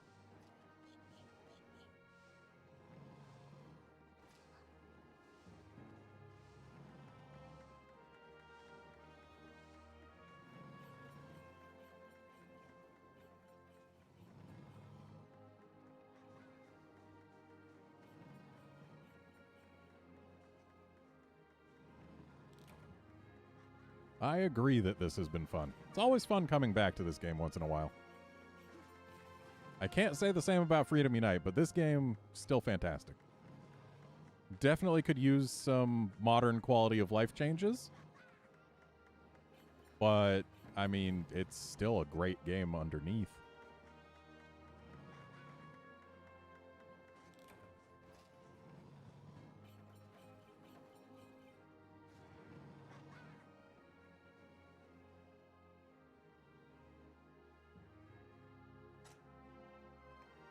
Hey, look, I got a crook.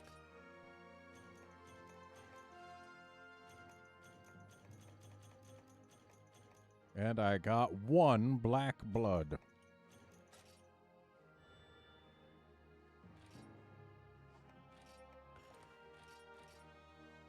Silver large. He was a big boy.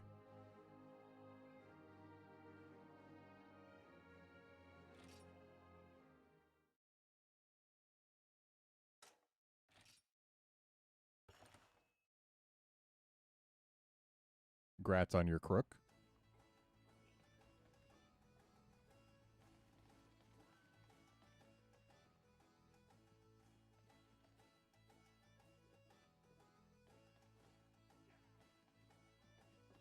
I feel like I've gained more HR than you have during the course of this stream.